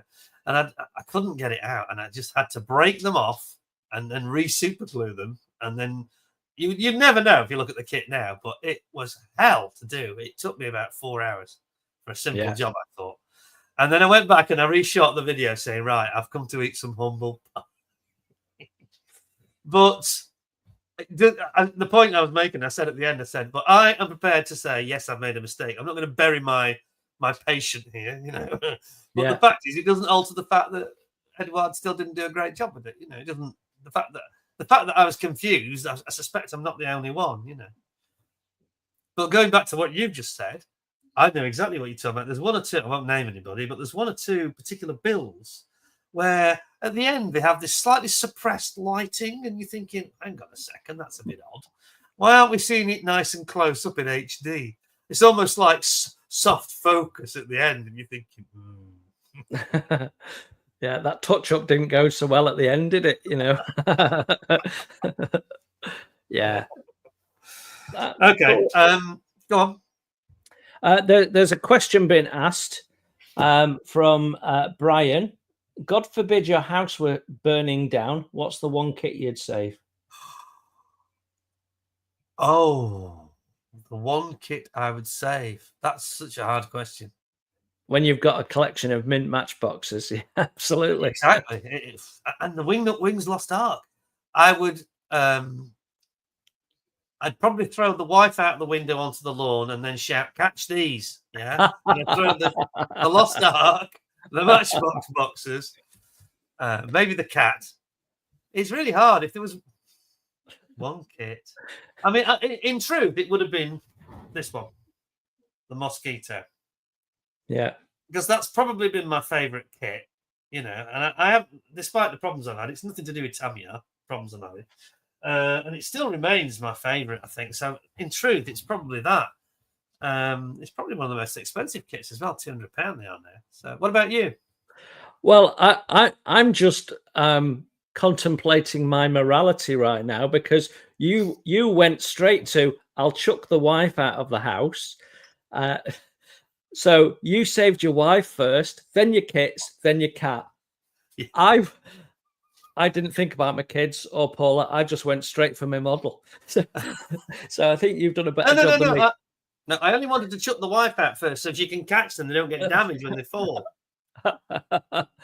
For me, it would be my HMS Hood, because the reason I want to build that is because my grandfather was there when she was sunk, and his brother was on the King George V when Bismarck was sunk. So have a family connection to it. If I only had enough time left to build one model, that's the one I'd be building. So that's the one I'd save. Excellent. Yeah, good question that was. Good question. Right, any more? Peter, will the cat ever feature in an upcoming video? Maybe. She sometimes comes in the garage occasionally. If I'm model building, especially, she'll come and sit directly behind where I sit in the garage. There's a chair with a nice cover on it, and sometimes if it's cold, especially, she'll come and join me. But she's very well behaved. She doesn't jump up on the table or anything. So, but she will jump up on me. So if I left the door open when I'm filming, it would be inevitable, really. But it's just going to put me off. I'll have to do a show about her at one point, I guess. Right. Anyway, the next one, quick one I was going to go to was modelling gimmicks. Now, I may be a bit of a grumpy old man about this, and perhaps other people feel differently. What do you think about some of these newfangled things that come out? And I'm thinking, I've got to be honest, I'm not a fan of these things like paint pens and the latest cutter and the latest plotter and all these tools that are an answer to a question that nobody ever really asked. Do you know what I mean? What do you think, though? I have mixed feelings on them. So there are some things that are purely gimmicks, but you don't realize till you've got them. And there's things that I buy because I know people will be interested to see me review them on the channel, that if I didn't have a channel, I wouldn't be buying. Yeah. So you'll see me review a tool and then you'll never see me using it when I'm doing a model, because actually I've got a better trusted way of doing it that I've done for years. But things come along that are good ideas, and somewhere, let me show you this. So paint pens I like, and I've used paint pens for years. and a lot of that has been done with paint pens. So, okay. What is that? So this is the 1972 tool of the Elizabethan by Heller. Right. And okay. A lot of the detailing work is done with paint pens. Oh yeah, you've been doing the build, haven't you? Sorry. Yeah, I know. Yeah. So that paint pens is helpful for some things. The AK ones, they're okay for some things, not really for detail work because the nibs are poor quality. They're not like the good quality Japanese nibs that you get on the gallery pens or the Posca pens. But yeah, I find a space for them. But other things are just gimmicks, and a lot of things like panel line wash, for example, make your own, for heaven's sake. Yeah. I do buy them and I do use them so I can show them on the channel, but I prefer to make my own and what have you. So you get the exact color you want, and you're not being dictated by somebody else in a factory and their view. So it depends, but yeah, I've got more tools than I should have, so I do tend to be a sucker for a new idea. So some of the worst examples in my mind are things like, and it's so easy to get on this bandwagon and buy this stuff because some of these things are quite cool. They're not stupid. My beef is, will you use them? If you don't use them in 12 months, you didn't need it, sort of thing. And in the case of some of the paint pens, I think the problem is with those is they do expire, they dry up, don't they? Yeah, they can do. Yeah. But some of these cutters and little drills and little. I mean, don't get me wrong, I'm not a Luddite. I've got some useful stuff like pin vices and little drills and things like that. And I got one of these Alexen cutters, the Japanese steel for scraping seams. Those are very good. Yeah. But it's just that it's like every week there was a period, especially last year, I think, and it felt like every week there was some sort of nonsense was coming out, and it was like, you've got to have it, and it's only 60 quid. It's like, oh, another one, And sometimes these tools are massively overpriced. So you look at Display or however it's pronounced. They bring out their own versions of somebody else's idea a lot of the time, and the price tag on them is astronomical. Same with RP Tools. I mean, they make a small turned roller and charge you 60 quid for it. And where's 60 quid come from? It's a piece of turned metal. It costs you pence to make that.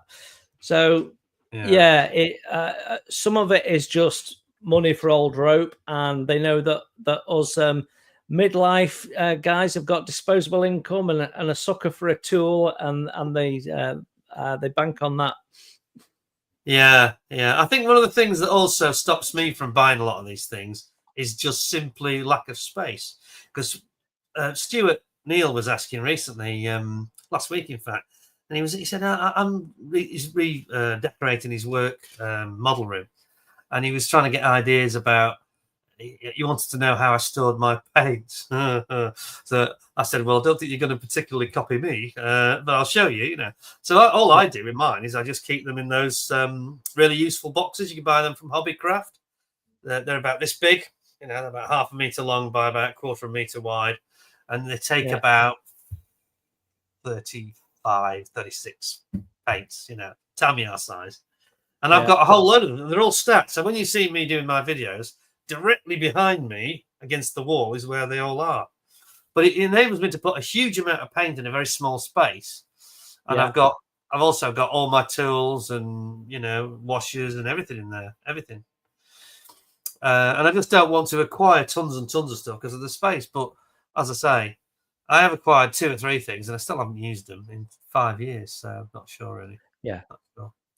Yeah. And I think power tools is probably the one for me. I bought all sorts of power tools for my wooden ship modeling, and I don't hardly use them because partly because ship models have become a lot better, and so I don't need to use them as much, and they're just so big, and I can do it just as quick or sometimes even quicker with a smaller hand tool or a different power tool. So Yeah, yeah.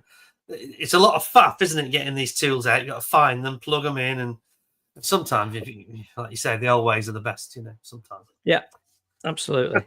Okay. That is covering quite a lot of the topics. One thing I did want to talk about, forthcoming on my channel, of course, is I've spoken before about we're having an auction to raise money for civilian charities in Ukraine. Now, I've been dragging my feet on this for two reasons. One is I'm trying to find a decent charity I think is worthy. And when I say worthy, I don't mean morally. I mean a bit of an issue here I've had actually. When you go to some of these charities, and I don't want to name too many of them, but some of the ones that might spring to mind straight away, they're a bit strange in that they have many different appeals going at the same time, and the Disasters Emergency Committee is one of them. I'll name them. And I actually clicked on their website. I thought, well, they're quite good. I've used them before when I've sold things on eBay, and it's gone to them for the Ukraine appeal. But then when I clicked on the donate button, it took me off to the Middle East and Gaza and other places, and an earthquake somewhere. And I was thinking, well, hang on a second. I just want to try and have this very focused on Ukraine. So I've been dragging my feet a little bit, and I think I've found a charity. I'm not going to name them tonight, but I think I found a charity now that they're doing more than just paying lip service to it, and they're actually showing photos of their people working in the country, on a regular daily basis, really, and distributing food and things like that, medical supplies. Yeah. So anyway, this is going to happen probably the first bank holiday weekend in May. And how I go about it is complicated because I could now use StreamYard like we're doing here. It's a bit complicated though because I've seen other people do this and it easily goes wrong where people start bidding. And by the way, all the money, all these kits they're mainly ICM kits, in fairness. All of them are Ukrainian companies. It's not just ICM, mainly theirs. Every penny will go to Ukraine. Anything that people bid for the kits will not include postage or shipping. And this is very important because I'm a bit worried about people bidding from all over the world trying to do the right thing and help. But that could be very, very expensive for them because whatever you bid, whatever the final price is, the shipping will be added on, and you'll have to pay that. So it's probably better if it's a UK only auction. But if people, I'll do a video where I show what the actual items are. I'll clarify without any doubt in your mind about where the money's going to go to. And I'll give you an idea what the starting prices will be as well. And that'll be coming up, as I say, probably the first weekend in May. Okay, I look forward to that. Yeah, I think it's going to be quite interesting. I just feel that at the moment that there's never been a better time to do something like that, really. And I've got this. I've delayed it slightly. The second reason I didn't explain is that there's 2 or 3 kits coming through from ICM that are really quite good, pertinent ones. So we're waiting until the next shipment comes in to make sure that those are included in it. So there's going to be there'll be about 15 kits, I think, maybe more. No, I think it's a good idea. I'm looking forward to it. So yeah, I might even have a bid. And when you've got a date and you know exactly when you're going to do things, let me know, and I'll pop a little video up on my channel as well to support. Brilliant. Thanks very much. Thanks very much. I'm hoping, if I'm honest, to get between 300 and 500 quid, but that depends on the bidders. But there's some examples where there'll be, for example, a kit and it'll have a paint set with it. So a lot of them will be quite attractive because you'll get something that's probably a sensible price. But if you want to bid a bit more generously, that's what it's really about. I'm trying to deliver a message here. It's not really about getting a kit super cheap. It's getting a mint kit. And some of these actually are still sealed. Another one that you fancied, Jason, is still sealed. That's not been opened because I didn't need to actually review it. I'd done it as separate reviews previously, and this is now a combination of 2 other kits. So we're just trying to raise as much money as we can, really, and that's what it's all about. Cool.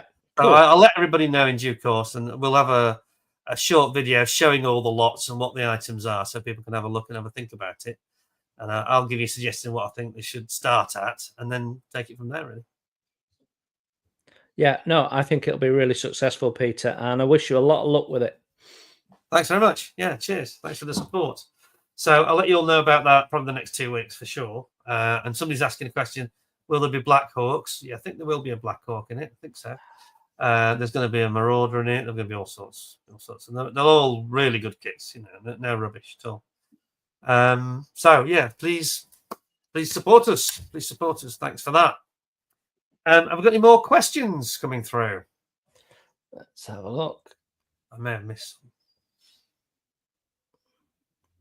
Right. So someone is having, it's not quite a question, but someone's talking about a USB chargeable power tool.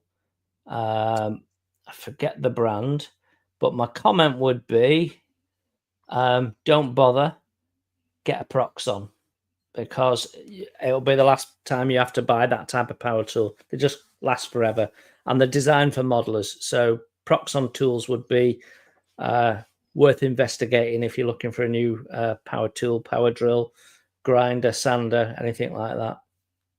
How do you spell that, Jason? Proxxon. They're a German manufacturer, but you can get them in the UK and the US. A lot of tool manufacturers will have them. Okay. They I know there's a lot of... hands down will beat a Dremel for quality. Absolutely. Right. Okay. I know that I often see other people putting on their channels from time to time a lot of this really cheap Chinese, rechargeable stuff, and yeah, some of it just looks terrible. Really, I'm sure that it doesn't last 5 minutes and the batteries go. Yeah, it's things like the bushes burning out and stuff like that and the motors, they put cheap motors in it and that sort of stuff. But you buy a Proxon, they use high quality materials, they're built to last. I mean, I went through 3 Dremels before I bought a Proxon, and this Proxon's lasted longer than any of those Dremels lasted. So yeah, I use it quite a bit. Right, excellent. Okay. Right then. Question I was going to throw open to the floor is I know people know that I moan a lot about things like instructions and some of the Chinese kits, border models, people like that who don't tell you what colours to paint it in, Yeah. I just wonder what the people in the chat think. Is there, without picking on any particular manufacturer, but what's the number one irritation in modelling would be my question. Because for me, it's instructions. But what do other people think? What do you think, Jason? Cool, that's a good question. Number one irritation. I think for me, and again, this is for a lot of Chinese companies, it's not having a full, or in some cases, any paint instructions. So, Tacom, for example, that they do this all the time. You get to the end and they've got some images of the model, and you can work out the colors for the exterior, but you've got no idea what color to goes on the interior. And I've got a number of their models where they've done that. Not all of them. Some of them where they've worked with MIG, they've come up with interior detail and paint instructions. But that's my number one bugbear, because it's not a complete kit. They've not shown you how to build it. It's not complete. And my number two bugbear is model manufacturers not actually giving you the complete model. And Trumpeter are the worst for it. They make a ship model and they don't put railings on it, then it's not complete. It's not, they've not given you everything you need to complete the model. So that's another bugbear. I could go on now. Now you've got me thinking. We could add poor decals on model ships, never put depth markers on. Why not? They've all got them. So really, is that right? Yeah, almost nobody puts depth markers on their decals, with the exception of Airfix. The trouble with Airfix is they don't actually put the models out anymore, but they don't do model ships anymore. But nobody really puts the little depth markers on down the side of the hull. I think Revell did with the Queen Mary 2. They did a nice job of it, but none of the Chinese manufacturers are doing it. No. Yeah. they just don't. I can't understand whether it's to do with language or whether it's just an effort thing, really. Yeah, I think there's a different approach from some modeling companies. So if you think about Airfix and Tamiya, perhaps not quite Revell, they're trying to balance giving the modeler what they want, which is detail, with cost and balancing that. Whereas a lot of the Chinese companies, I feel, are more along the lines of Revell, which are more focused on making the money rather than giving you an honest, good model. I think that might be changing with Revell. We'll see when some of their stuff comes out later this year. But it's more about get a basic kit out because it will sell, and there's always another buyer. And I think that's the wrong approach. So I like the approach Tamiya have always made, where they try and give you a well-engineered model at a reasonable price on the basis that modeler will come back and buy their products again. That's the right way to do it. Yeah, agreed. I noticed in the chat that people are talking quite a lot about ICM paints. Now, I started using them for the first time this week and then realised I didn't know how to thin them. And then I realised you'd done a video about this, didn't you? Yeah, and it's dead easy. You go to your tap and get some water. I was using Mr. Leveling Thinner. That didn't work. X28, that didn't work. And I was thinking, it's acrylic. Why isn't it working? And it was turning horrible. I was using the steel, I think it was. Yeah. 1035, and it was evil, you know. Those are acrylic thinners for alcohol-based acrylics, aren't they? Yeah. Whereas that's a true. I think the ICM paint is actually a Vallejo paint. I don't believe it's their current new Vallejo paint, but I also don't think it was their original Vallejo paint, but it's formulated by Vallejo. So it's a true acrylic and it's water-based. So I thin it with water and it goes through the airbrush like a dream, brush paints like a dream, and it's in a proper bottle so you can stir it properly. I love them and I use them a lot. Yeah, I tried. So I watched the end of your video and I thought, really? And I got the dropper and got some fine mineral water from a bottle, you know, it's Welsh mountain mineral water or something. And it was, as you say, it was fine, no problem at all. So what's your thoughts on the paints now you've used them? Well, I've only used two, so I just won't say at the moment because I just don't feel I've used them enough. And I haven't airbrushed with them. I've only hand brushed with them. Okay. And I was using them for little tiny bits of weathering on the things like the seats in the cockpit on the Mosquito. Yeah. So I wouldn't like to say. Now I've got the knack of thinning them down. I'd say that it looks very promising. I do a lot of brush painting with them, and I found that most of the colours need two coats. Right. But in the main, even the white and the yellow, you're fine with two coats. So yeah, and the metallics are actually really, really good. Really, really good. They come across really bright and shiny, and yeah, really nice.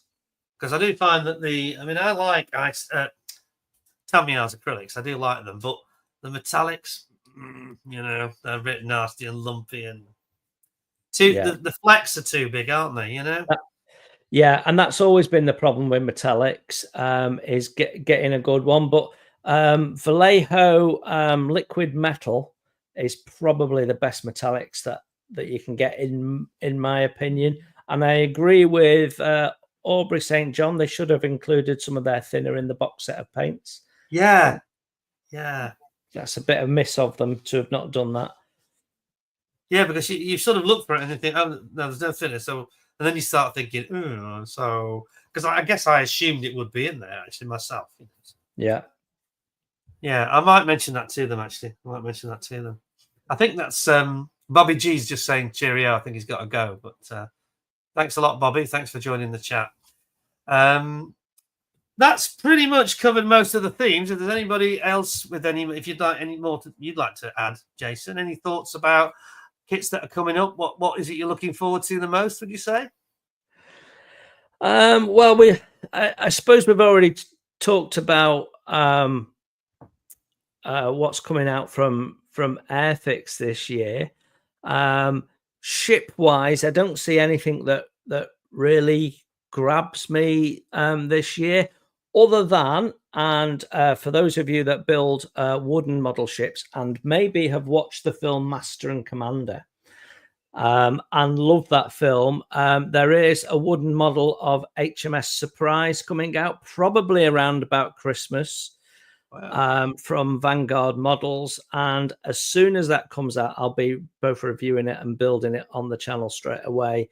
It's looking like it's going to be a lovely ship. Don't know the price point yet, but I'm guessing around about 700 quid. But it's looking really, really nice. So I'm looking forward to that. I didn't expect that. I mean, that was didn't expect 700. I thought you were going to say 75 quid. I was going to say. No, not for a wooden model ship. No, 75 quid's going to get you a very little schooner. How big will it be? Well, it's 1/64 scale, so it's probably going to be, I would say, with the bowsprit, about 2/3 of a meter long. Right, gosh, roughly. Yeah, brilliant film that. But the film, the real HMS Surprise and the film HMS Surprise are slightly different. So in the film and the books, Surprise has long guns, whereas in actual real life, Surprise had carronades, which are shorter, stubbier, heavier board guns. So I believe that Chris at Vanguard Models is going to give you the option of both, so that you could build it as she really was, as a Royal Navy vessel, or as per the film. So, gosh, it's a lot of cash, that, isn't it? It's like buying a Pocker, Hornby Pocker racing car. You know, they're about 700 quid. Well, you know, you can start saving up now. You've got till Christmas, and get someone to contribute as your Christmas present. And she's watching as well. Right, well, look out for that. And that sounds quite exciting, because it's a great film, isn't it? That's got to be one of the best films about. Well, it's almost in a league of its own. That film, isn't it? Really. When you go to the Portsmouth Museum, if you go upstairs in the museum, they've got the original part of the original HMS Victory sail from the Battle of Trafalgar out, and they have scenes from Master and Commander playing in the background. That's how historically accurate it is. Yeah, brilliant. Yeah, I saw History Buffs did about a whole documentary about it, and he said there's very little to pick on it that's not accurate. You know. Yeah, Peter Weir directed it brilliantly. You know, somebody's just saying there, Lion Paul saying the lesser of two evils. Yeah. And what amazed me was the scene where the Master at Arms shoots Paul Bettany, the Doctor, by mistake. It's like, oh, you normally do this, wheeling this great musket around that low on the deck, you know, and just let's fly with it. Gee. Yeah. But health and safety weren't high standards then, you know. Well, no, exactly, and I think it really captures the feel of the time. You know, you're all stuck on this boat together. You know, you're like a family. Everybody knows everybody, and you think, you know, you don't really realize that all the officers are mingling with the men and stuff like that, and they all know each other. So, yeah, it's a really good film from that point of view. Yeah, I like the scene where Russell Crowe looks down and sees his toilet's been blown to bits. And see, that's another thing. I mean, they come out of the battle, and what's the first thing they do? They repair the ship and they make it ship shape. So I see people making these models of warships, and they weather them and stuff, and it's wrong. They were always really spick and span. Doesn't matter how clever your skill is at weathering them. Shouldn't be weathered a warship. Royal Navy wouldn't have that then. Exactly. Everything was painted, so you could repair it. You carry in wood. You've got a carpenter on board, so you repair it. You paint over it, and when you're not in action, everyone's being billeted off to maintain the ship. So everyone's on it all the time, and that's still the case today. So you only really get sort of surface rust and stuff on modern ships on the whole. I mean, you look at the Falklands War. If you ever want to weather a warship, look at colour pictures of the Falklands War when they came back from the Falklands. What a mess they were in. But they'd been in action. They hadn't been maintaining them. Yeah, indeed. You do notice it, don't you, on these American aircraft carriers? There's been one or two, forgive me, I can't remember the names in there, but one or two have been pensioned off recently, haven't they? Was it the Enterprise, was it, getting pensioned off? And they're looking a bit shabby in places, on the deck and places like that, you know. But they're old, aren't they, you know?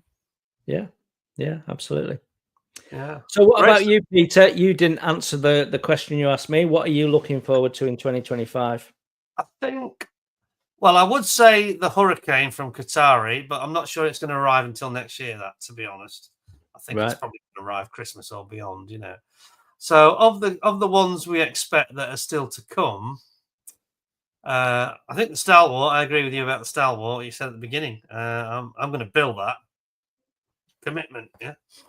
I'm going to build that because I think it'd be a fun and fairly quick build, really. Yeah. And I've always liked the vehicle, you know. So that's a big one to look forward to. The ME109K4, I think, will be very good from Qatari, but it's not really my bag, that one. I think they should have done the 109E for the Battle of Britain, but anyway, because it would have fitted with the rest, you know, perfect. Yeah. But beyond that, obviously, there's this Border Heinkel 111, which could be incredible, but will have incredibly bad instructions, I'm sure. Yeah. And beyond that, I'm not really sure. I mean, Tamiya, like you say, they're sort of winding it back, aren't they? Terribly at the moment. Yeah, I think they're stepping out of it slowly but surely. I wonder why that is. Then is it just margin? Do you think? There's a lot of, if you think about it, there's a lot of competition. There's a lot more manufacturers now, and a lot of competition from Chinese companies. You know, you look at how quickly Ryfield Models has gone from not existing to being a major player, you know, and so the market share has been shrinking for Tamiya constantly because there's too many players in the market, whereas there isn't a lot of players in the radio control market. So it's understandable that they're focusing on that because they can still dominate there. You see, I think one of the big mistakes they've made, Tamiya, and I've said this before, is look at those kits that we've talked about in the last 2 years. The Zukimura, the F109 G6, and the FW190. Tamiya should have been doing this 6-8 years ago. You know, after the Mosquito of my shoulder arrived, that was kind of it, wasn't it? And look, we've also got the Corsair down there. I don't know if you can see that. It's the Corsair. Which version is it? The F4U1A, not the birdcage in this case. Bubble canopy. But that was it. After that and the Mosquito, they just stopped doing them, you know. And why? You know, why didn't they do a Hurricane in 32nd scale? Qatari and Zukimura have leapt into that space, haven't they? Yeah. And I think the most telling thing was late last year, the Tamiya CEO did a state of the business conversation, and he didn't mention static models at all. So, you know, that tells you everything you need to know about Tamiya. I think they're taking the foot off the gas. They have got new releases coming out. They've got a new American armored vehicle coming out. I'm not quite sure off the top of my head which one it was. Someone told me, but I've forgotten. So it's not that they've given it up, but they've definitely stepped back and they're not prioritizing it as much as they used to. And when was the last time we saw a ship from them? You know, they've never really. There's so much more they could do if they wanted to, Tamiya, and they just don't seem to be fussed, really.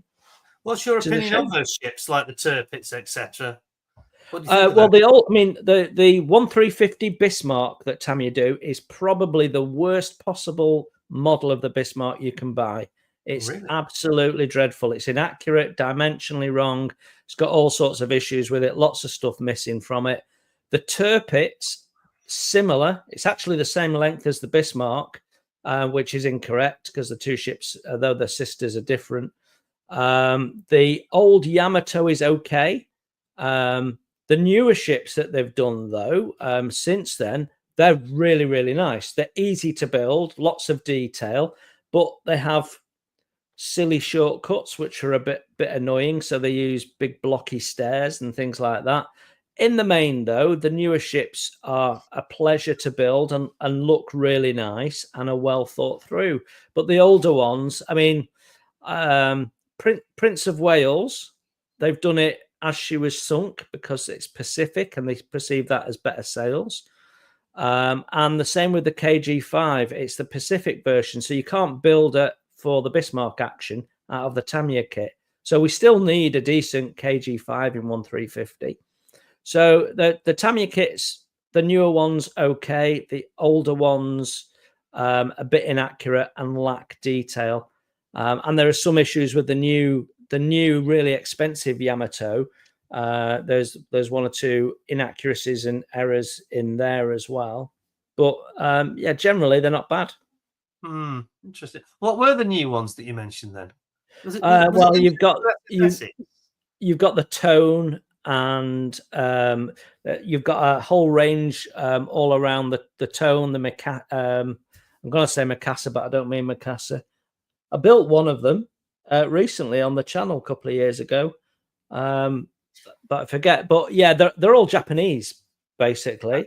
Right. I mean, the Enterprise kit, that's popular, but you imagine what it'd be like if they redid it now and retooled it with everything they can do, you know. So generally, if you buy the newer kits, they're okay. Kurt's just saying he believes that Tamiya are releasing the M36 Jackson. Is that the one you were referring to? It could be. That would be an interesting release, wouldn't it? M36. It's gone. David Mummery's just reminded me as well. The DBMK Sea Fury is due out. We've seen a lot of test shot sprues of this, and it looks fantastic. They're doing that, and they're also doing the Hornet. Is it? Sorry, I missed who's doing that. DBMK. It's a British company. Oh, right, okay. Now this has had a long gestation period, just because I think they found it challenging to get things tooled up and get, keep it within budget and all this kind of thing and get it just right. And I think it just illustrates how tricky it can be, really, relatively new company,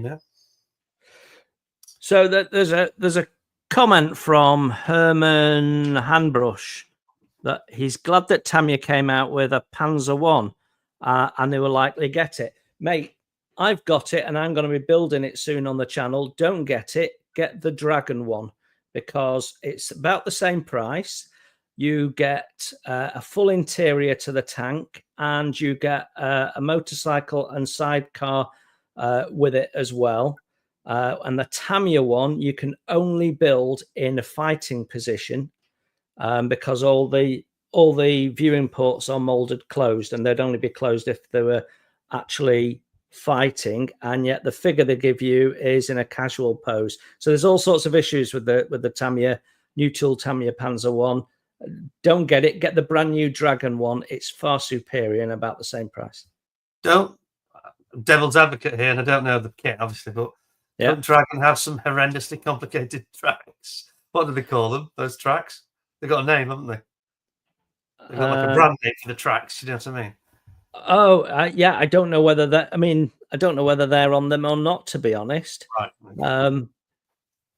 Yeah. I mean, I bought the Panzer One because I was excited that Tamiya was bringing out a new tool, Panzer One. It's not all new tool anyway. The tub part of is off their old Panzer One, so it's not all new tool. All right. Okay. Not that you really see it and it makes much difference. They can get away with it. They've done that a few times. They did it on the Panzer IV a couple of years ago. But yeah, I don't know what the Dragon one builds up like. I don't really know what the Tamiya one builds up like. I have seen a couple of them built, but you get so much more for your money from the Dragon one that I'd go that way. You've got all the interior components, so you can have all the hatches open, which you can't on the Tamiya one. So disappointing, the Tamiya one. I have done a first impressions. Go and see it. Okay. And a final question for you, Jason, from me. Yeah. Why do you hate Ryefield so much? Because I built one. is the answer. So, well, I think it's kinetic, isn't it? have you got a spare half hour? So I built their early production Tiger 1 in 135 scale from Ryefield Models. And I built it as a diorama. I built it on the channel. You can go and check it out. So everything I'm going to say is all true. And I bought the Ryefield model because everyone told me that they did a really, really good job. So I got this Tiger 1. It cost me 60 quid. It was the very early production one with side bins on the turret rather than the big bin at the back of the turret. So it was unusual. It was a particular tank, and they had managed to get the camouflage paint markings spot on correct for that single individual tank that was captured by the Russians. So I came to build it, and in the tub bottom where you put the wheels, they had molded on one side. They had molded all of the openings upside down. Really? Yeah. So all of that molding was upside down. So I had to modify every wheel down one side to get them to actually mount onto the tank. So I'd also chosen to buy some of the aftermarket because you know what they do. They release the kit and then they release some aftermarket for the kit. So I got the 3D printed resin individual track links for it. Now, it had individual track links, plastic ones. And I came to build the individual track links, and the 50% of the track links were not formed correctly, and the little gap that allowed them to come together was filled up. So you either had to fill them all up, file them all out and open them all up, and it was so brittle that they were breaking that you couldn't actually use them. So I ended up putting one 3D printed track on, and on the other side I used the original kit parts, which went together a lot better than the aftermarket ones from Ryefield Models. So that was another bugbear. The photo etch was all really difficult to work with. They put all sorts of bending lines in it that were in the wrong place. They'd put lines in where you should glue things, and they didn't line up. So I had issues with that.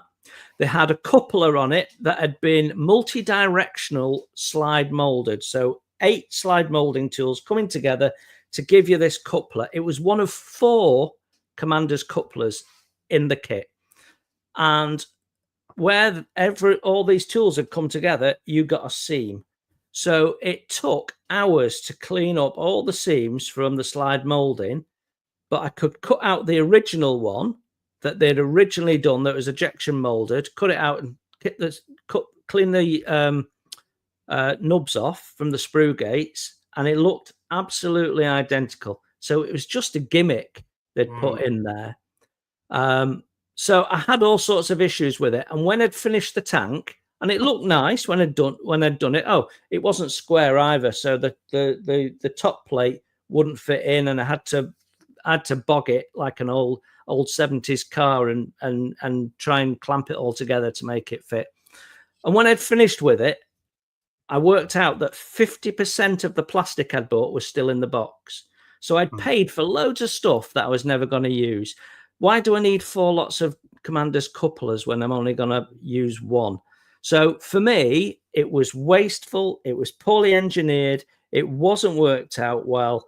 And it was a complete waste of money. And even their aftermarket didn't work. So I'll never buy a Ryefield model again, no matter how much you like them, Peter.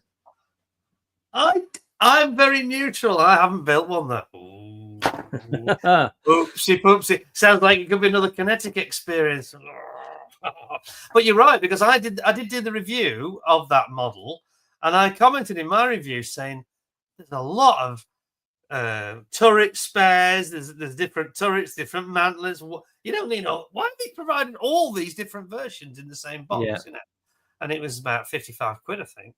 And I was saying it seems a lot of plastic that you're not going to use. So I can understand where you're coming from there.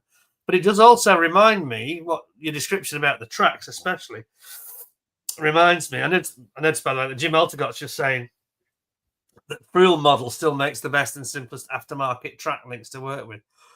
They are a bit laborious, and I've got them on my my Tiger one. Yeah, but they make the model weigh about 1 kilogram. You know, I yeah. can barely pick it up. It's that heavy, and then they really sag. You know, it makes it look brilliant, to be honest. And they're not cheap, and they are a bit fiddly. It does go back to what we were saying though. Why do you need individual track links? What's wrong with link and length that are molded to look right? How many times do you finish a model and start driving it along the carpet? Why do you need it to all work? What, you know? Well, I got the Scorpion tank from AFB Club, and this was my very similar experience to what you described.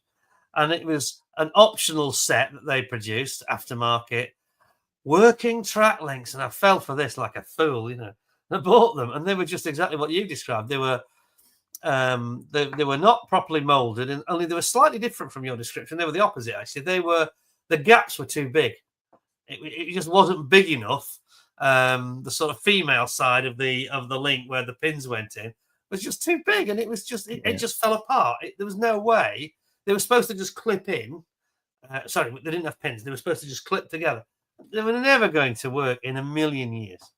I ended up going back to the rubber bands and chucked them in the bin. They were awful. Yeah, and it's frustrating, but you only really need individual track links if you're gonna do something on a diorama and manipulate the position of the wheels. Otherwise, I'd go with the link and length that you usually get in the kits, personally. So yeah, it's I don't know, but yeah, it's the worst kit I've ever built. That Ryefield Tiger One early production. And I'd heard so many good things about it, and my first impressions was good of it. But building it, it was horrific. So yeah. It's interesting. Somebody just saying actually, it's history in plastic, and he just said magic links. That was the phrase I was looking for that Dragon used. Magic links. Yeah, that's right. Are they good things? I've had a couple of their kits, but not assembled them with the magic links. Do they work well? Do you know? Yeah, I've built them once and I didn't have a problem with them, but I still think Tamiya make the best individual links. They do a real simple job. They're FAMO links where you've got a track piece and then the rubber block goes on separately. They're brilliant. But yeah, I have built the Dragon one once, but they were a long time ago. So whether they've changed them, I don't know. But yeah, I prefer link and length if you can. Yeah, a lot of the recent ones I've looked at have been link and length, and I know that you came onto one of the chats on the I can't remember I think it was the ICM half track, but then there was another one they did recently, which and I've forgotten the name of the thing. One of these anti-aircraft gun half track jobs, which is by the way going to be in the auction because there's a set of 3. This is really worth having. There's a set of 3 anti-aircraft track vehicles. Fantastic. Anyway, that on the new one, they'd listened to the customer and they've gone for link and length, and they were much better than these nasty rubber bands that they were using before, you know. Because I know you came in, I think you came in halfway through one of the chats and you said, don't like the look of that. And I thought, yeah, I can see what you're saying. And then a week later, they brought this new kit out, and it was almost like they were responding to the criticism. Well, obviously, it was a longer gestation than that. Yeah. But just fortunate that they then clearly had gone the Tamiya route, you know. Yeah. Well, that's about it, folks. I think we're just about done. Any more questions? Last call for questions, folks, because we've done 2. My God, we've done 2.5 hours. I can't believe it. Yeah, you've done very well to keep up, Jason, and stay awake. And I've only had one spillage accident with alcohol tonight. It was only a small spillage, but it seemed to go. It went thin and went everywhere. Under the table. I didn't realise it. But anyway, I'd just like to say thank you very much for joining me. It's good of you to give so much time, and you did help me quite a lot with actually setting it up, so you deserve a lot of credit. Thank you very much. You are most welcome. I've enjoyed this evening. I really, really have. And I'm going to go back and watch it and see people's comments and stuff like that. But not now. It'll be in the morning. So yeah, a lot of fun, and happy to join you anytime you want to do this again, Peter. Yeah, we should definitely do it again in the not too distant, Yeah, maybe August bank holiday or something, Not if you're out. I don't. It's my birthday. Always August bank holiday weekend is always around my birthday, so I'm not always in control of the plans then. Okay. But yeah, Well, but we'll do it around maybe before Christmas, perhaps. Anyway. yeah. I mean, I've got a couple of weeks off in August, so I'm sure we can fit something in around then if that's what you want to do. Yeah, and you can be the host next time again. Okay, cool. And I can just not have to worry about all the. To be honest, it as my first ever live show, it has been surprisingly unstressful. To be honest. Yeah, it's gone well. Everyone's behaved themselves in the comments, so yeah, really nice.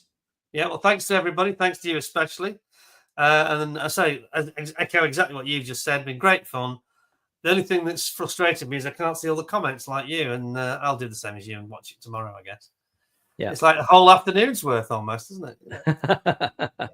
So yeah, thank you everybody. Thank you, Peter. That was a lot of fun. Thank you. No problem. No problem. So thanks for joining us, everybody. I'll be back on Monday night, Bank Holiday Monday, with a very interesting kit that one of you has actually loaned to me. Particularly interesting. It's got some incredible weapons in it, which are definitely worth seeing. I was quite blown away. So tune in, usual time on Monday. And until then, thank you very much for joining us, everybody. I wish you all a great Easter weekend. And for now, thanks for joining us. Take care of yourselves. Stay well, stay safe, and see you all again very soon. Thank you all very much. Bye-bye.